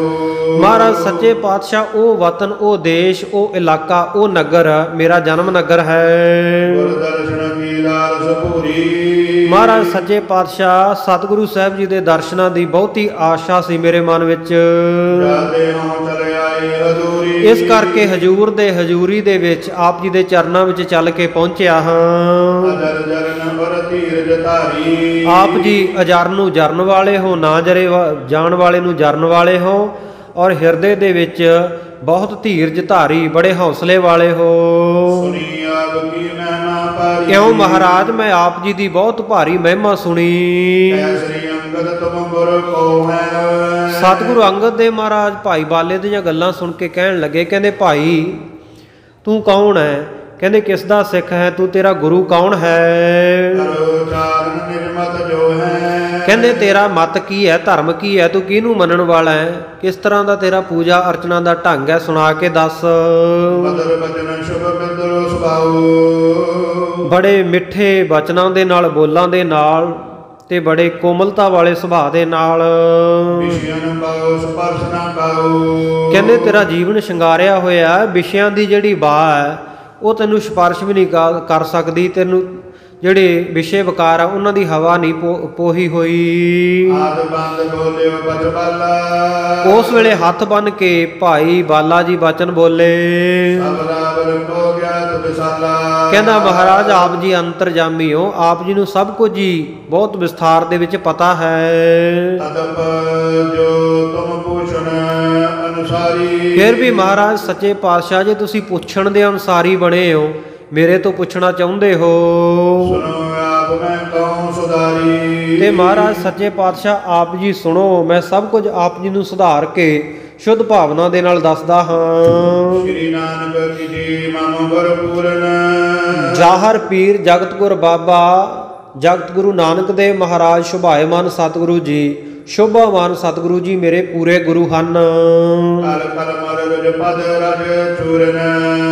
ਹਾਂ, ਕਲਯੁਗ ਦੇ ਵਿੱਚ ਜਿਹੜੇ ਪਾਪ ਹੈ, ਜਿਨ੍ਹਾਂ ਦੀ ਚਰਨ ਧੂੜੀ ਦੇ ਨਾਲ ਚੂਰਨ ਕਹੀਏ, ਸਾਧ ਸੰਗਤ ਜੀ ਚੂਰ ਚੂਰ ਹੋ ਜਾਂਦੇ ਹਨ। ਦੰਭ ਮਤੰਗੈ ਕੋ ਸਰ ਕੇਸਰ। ਔਰ ਇਸੇ ਪ੍ਰਕਾਰ ਕਲ ਕਲਮਲ ਰੁਜ ਪਦ ਰਜ ਚੂਰਨ, ਜਿਨ੍ਹਾਂ ਦੇ ਚਰਨਾਂ ਨੂੰ ਪਰਸਣ ਦੇ ਨਾਲ ਕਲਯੁਗ ਦੇ ਜਿਹੜੇ ਪਾਪ ਹੈ ਜਾਂ ਰੋਗ ਹੈ ਉਹ ਚੂਰਨ ਹੋ ਜਾਂਦੇ ਹਨ, ਨਾਸ਼ ਹੋ ਜਾਂਦੇ ਹਨ। ਦੰਭ ਮਤੰਗੈ ਕੋ ਸਰ ਕੇਸਰ। ਔਰ ਪਖੰਡ ਰੂਪੀ ਜਿਹੜਾ ਹਾਥੀ ਹੈ, ਇਸ ਨੂੰ ਸਰ ਕਰਨ ਵਾਸਤੇ, ਇਹਨੂੰ ਜਿੱਤਣ ਵਾਸਤੇ ਜਿਹੜੇ ਕੇਸਰ ਸ਼ੇਰ ਦੀ ਨਿਆਈ ਹਨ। ਭਾਉ ਭਗਤ ਕ੍ਰਿਪ ਜਗਤ ਸੁਜਲ ਧਰ। ਔਰ ਭਾਵਨਾ ਭਗਤੀ ਦੀ ਖੇਤੀ ਜਿਹੜੀ ਹੈ ਉਹਨੂੰ ਸਾਧ ਸੰਗਤ ਜੀ ਪੈਦਾ ਕਰਨ ਵਾਸਤੇ, ਉਹਨੂੰ ਪਾਲਣ ਵਾਸਤੇ ਸਤਿਗੁਰੂ ਜੀ ਸਮੁੰਦਰ ਰੂਪੀ ਹਨ, ਬੱਦਲ ਰੂਪੀ ਹਨ। ਸੁਣ ਸ੍ਰੀ ਅੰਗਦ ਬਚਨ ਉਚਾਰਿਓ। ਸੁਣ ਕੇ ਸਤਿਗੁਰੂ ਅੰਗਦ ਦੇ ਮਹਾਰਾਜ ਜੀ ਨੇ ਬਚਨ ਕੀਤੇ। ਤੁਮ ਗੁਰੂ ਨਾਨਕ ਰੂਪ ਨਿਹਾਰਿਓ। ਕਹਿੰਦੇ ਭਾਈ ਧੰਨ ਹੈ ਭਾਈ ਬਾਲੇ, ਤੂੰ ਗੁਰੂ ਨਾਨਕ ਦੇਵ ਮਹਾਰਾਜ ਜੀ ਦੇ ਦਰਸ਼ਨ ਕੀਤੇ ਹਨ। ਆਪ ਕੀ ਗੁਰ ਸਿੱਖੀ ਮਨ ਮਾਨੀ। ਕਹਿੰਦੇ ਮੈਨੂੰ ਇਹ ਦੱਸ ਵੀ ਸਤਿਗੁਰੂ ਸਾਹਿਬ ਜੀ ਦੀ ਸਿੱਖੀ ਕਦੋਂ ਤੋਂ ਲੈ ਕੇ ਤੂੰ ਧਾਰਨ ਕੀਤੀ ਹੋਈ ਹੈ, ਤੂੰ ਸਤਿਗੁਰ ਦੇ ਦੀਦਾਰ ਕਦੋਂ ਕੀਤੇ? ਪਰਮ ਪ੍ਰੇਮ ਮੈਂ ਮਤਲਬ ਟਾਨੀ। ਜਿਸ ਕਾਰਨ ਸਤਿਗੁਰੂ ਦੇ ਵੱਡੇ ਪ੍ਰੇਮ ਦੇ ਵਿੱਚ ਜਿਹੜੀ ਤੇਰੀ ਮੱਤ ਬੁੱਧੀ ਲਪਟੀ ਹੋਈ ਹੈ, ਸਤਿਗੁਰੂ ਦੇ ਪ੍ਰੇਮ ਦੇ ਵਿੱਚ ਤੇਰੀ ਬੁੱਧੀ ਲੱਗੀ ਹੋਈ ਹੈ। ਬਾਲਾ ਬੋਲਿਓ ਸੁਣੋ ਦਿਆਲਾ। ਭਾਈ ਬਾਲਾ ਕਹਿਣ ਲੱਗਾ, ਹੇ ਦਇਆ ਦੇ ਘਰ ਸਤਿਗੁਰੂ ਜੀ ਸੁਣੋ। ਤਿਨਕੇ ਸੰਗ ਰਹਿਓ ਚਿਰਕਾਲਾ। ਮਹਾਰਾਜ ਸੱਚੇ ਪਾਤਸ਼ਾਹ ਜੀ ਦੇ ਨਾਲ ਤਾਂ ਮੈਂ ਬਹੁਤ ਚਿਰ ਕਾਲ ਰਿਹਾ, ਬੜਾ ਲੰਮਾ ਸਮਾਂ ਰਿਹਾ ਹਾਂ। ਤੀਨ ਵਰਗ ਤਨ ਬੈ ਸੁਖਡੇਰੀ। ਕਿਉਂਕਿ ਸਤਿਗੁਰੂ ਸਾਹਿਬ ਜੀ ਦੇ ਨਾਲੋਂ ਸਰੀਰ ਕਰਕੇ ਮੇਰੀ 3 ਸਾਲ ਉਮਰ ਵੱਡੀ ਹੈ। ਬਾਰ ਤਰਨ ਬੈ ਵਿਧੀ ਬਤੇਰੀ। ਔਰ ਜਿਹੜੀ ਬਾਲ ਤਰਨ ਹੈ, ਬਾਲਕ ਅਵਸਥਾ ਦੀ ਉਮਰ ਹੈ, ਜਿਸ ਤਰ੍ਹਾਂ ਬਤੀਤ ਹੋਈ ਉਮਰ ਗੁਜ਼ਰੀ ਹੈ। ਦੋਹਰਾ ਦੈ ਦਸ ਦਰਸ ਦਿਖਾਇਓ। ਤੇ ਦਸੇ ਦਿਸ਼ਾਵਾਂ ਦੇ ਵਿੱਚ ਸਤਿਗੁਰੂ ਸਾਹਿਬ ਜੀ ਨੇ ਜਿਹੜੇ ਦਰਸ਼ਨ ਦਿਖਾਏ ਜਾ ਕੇ, ਦਇਆ ਦਿਲ ਕੋ ਦੇਖ। ਔਰ ਦਇਆ ਦ੍ਰਿਸ਼ਟੀ ਦੇ ਨਾਲ ਜਿੱਥੇ ਜਿੱਥੇ ਜਾ ਕੇ ਦੇਖਿਆ ਤੱਕਿਆ, ਜਿਗਟ ਰਹਿਤ ਤਿਨ ਚਰਨ ਆਮਾ। ਉਸ ਵੇਲੇ ਕਹਿੰਦੇ ਮੈਂ ਸਤਿਗੁਰੂ ਸਾਹਿਬ ਜੀ ਦੇ ਨਾਲ ਉਹਨਾਂ ਦੇ ਚਰਨਾਂ ਵਿੱਚ ਰਹਿੰਦਾ ਸੀ। ਬਚਪਨ ਦਾ ਤਾਂ ਨਹੀਂ ਮੈਨੂੰ ਪਤਾ, ਕਿਉਂਕਿ ਮੈਂ ਵੀ ਛੋਟਾ ਸੀ, ਇਸ ਕਰਕੇ ਬਚਪਨ ਦਾ ਨਹੀਂ ਪਤਾ। ਜਦੋਂ ਸਤਿਗੁਰੂ ਜੀ ਉਮਰ ਵਿੱਚ ਕੁਝ ਵਡੇਰੇ ਹੋਏ, ਉਹਨਾਂ ਨੇ ਦਹਿ ਦਿਸ਼ ਦੇ ਵਿੱਚ ਜਾ ਕੇ, ਸੰਸਾਰ ਭਰ ਦੇ ਵਿੱਚ ਜਾ ਕੇ ਲੋਕਾਂ ਨੂੰ ਤਾਰਿਆ, ਉਸ ਵੇਲੇ ਮੈਂ ਵੀ ਉਹਨਾਂ ਦੇ ਚਰਨਾਂ ਵਿੱਚ ਨਾਲ ਸੀ। ਤਾਰਿਓ ਜਗਤ ਬਸ਼ੀਕ। ਜਿਸ ਵੇਲੇ ਸਤਿਗੁਰੂ ਸੱਚੇ ਪਾਤਸ਼ਾਹ ਜੀ ਨੇ ਇਹ ਸਾਰੇ ਸੰਸਾਰ ਨੂੰ ਤਾਰਿਆ ਹੈ। ਦਇਆ ਐਨ ਸੁਨ ਬੈਨੇ। ਔਰ ਦਇਆ ਦੇ ਘਰ ਸਤਿਗੁਰੂ ਸੱਚੇ ਪਾਤਸ਼ਾਹ ਐਸੇ ਬਚਨ ਸੁਣ ਕੇ ਐਨ ਭਗਤ ਨਿਜ ਦਾਸ। ਆਪਣੇ ਭਗਤਾਂ ਨੂੰ ਆਪਣੇ ਸਿੱਖ ਸੇਵਕ ਬਣਾ ਕੇ ਭਗਤੀ ਬਖਸ਼ਦੇ। ਉਡ ਕਰ ਭੁਜ ਪਰ ਕਰ ਮਿਲੇ। ਜਦੋਂ ਸਾਧ ਸੰਗਤ ਸਤਿਗੁਰੂ ਅੰਗਦ ਦੇਵ ਮਹਾਰਾਜ ਨੇ ਆਹ ਬਚਨ ਸੁਣੇ ਨਾ ਭਾਈ ਬਾਲੇ ਦੇ, ਕਿ ਮੈਂ ਤਾਂ ਬਹੁਤ ਲੰਮਾ ਸਮਾਂ ਸਤਿਗੁਰੂ ਜੀ ਦੇ ਨਾਲ ਰਿਹਾ, ਜਿੱਥੇ ਜਿੱਥੇ ਉਹਨਾਂ ਨੇ ਤਾਰਿਆ ਉੱਥੇ ਉੱਥੇ ਨਾਲ ਗਿਆ, ਤਾਂ ਸਤਿਗੁਰ ਸੱਚੇ ਪਾਤਸ਼ਾਹ ਜੀ ਨੇ ਉੱਠ ਕੇ ਗਲ ਨਾਲ ਲਾ ਲਿਆ, ਬਾਹਾਂ ਵਿੱਚ ਭਰ ਲਿਆ ਭਾਈ ਬਾਲੇ ਨੂੰ। ਹਿਰਦੇ ਦੇ ਵਿੱਚ ਬਹੁਤ ਹੁਲਾਸ ਧਾਰਨ ਕਰਕੇ ਖੁਸ਼ੀ ਆਨੰਦ ਧਾਰਨ ਕਰ ਲਈ। ਗੁਰੂ ਅੰਗਦ ਦੇਵ ਮਹਾਰਾਜ ਸੱਚੇ ਪਾਤਸ਼ਾਹ ਦੇ ਨੇਤਰਾਂ ਦੇ ਵਿੱਚੋਂ ਵਿਰਾਗ ਦੇ ਹੰਝੂ ਵਗ ਤੁਰੇ। ਸਤਿਗੁਰ ਸੱਚੇ ਪਾਤਸ਼ਾਹ ਜੀ ਦੇ ਸ੍ਰੇਸ਼ਟ ਚਰਨਾਂ ਦਾ ਅਨੁਰਾਗ ਪ੍ਰੇਮ ਮਨ ਦੇ ਵਿੱਚ ਧਾਰਨ ਕੀਤਾ। ਧੀਰਜ ਨਹੀਂ ਧਰਦੇ, ਬੜੇ ਹੰਝੂ ਵਗ ਰਹੇ ਹਨ। ਕਿਉਂ? ਜਿਹੜੀ ਪ੍ਰੀਤ ਦੀ ਸਾਧ ਸੰਗਤ ਜੀ ਭਗਤੀ ਹੈ, ਪ੍ਰੇਮਾ ਭਗਤੀ ਹੈ, ਸੋ ਉਹਦਾ ਬੜਾ ਹੁਲਾਸ, ਉਹ ਬੜਾ ਪ੍ਰੇਮਾ ਭਗਤੀ ਦਾ ਉਛਾਲਾ ਵੱਜ ਰਿਹਾ ਹੈ। ਸੂਰਜ ਸਾਧ ਸੰਗਤ ਛੁਪ ਗਿਆ ਤੇ ਰਾਤ ਹੋ ਆਈ। ਬਾਲਾ ਰਹਿਤ ਭਇਓ ਤੇ ਥਾਈ। ਭਾਈ ਬਾਲਾ ਜੀ ਦਰਸ਼ਨ ਕਰਕੇ ਉਸ ਦਿਨ ਉੱਥੇ ਖਡੂਰ ਸਾਹਿਬ ਹੀ ਰਿਹਾ, ਸਿੱਖ ਸੰਗਤ ਜੈ ਮਿਲ ਸਮੁਦਾਇਆ। ਜਿੱਥੇ ਸਾਰੀ ਸਿੱਖ ਸੰਗਤ ਦੇ ਨਾਲ ਮੇਲ ਮਿਲਾਪ ਕੀਤਾ। ਤਾਂ ਬਸਿਓ ਸਭੇ ਮਨ ਪਾਇਆ।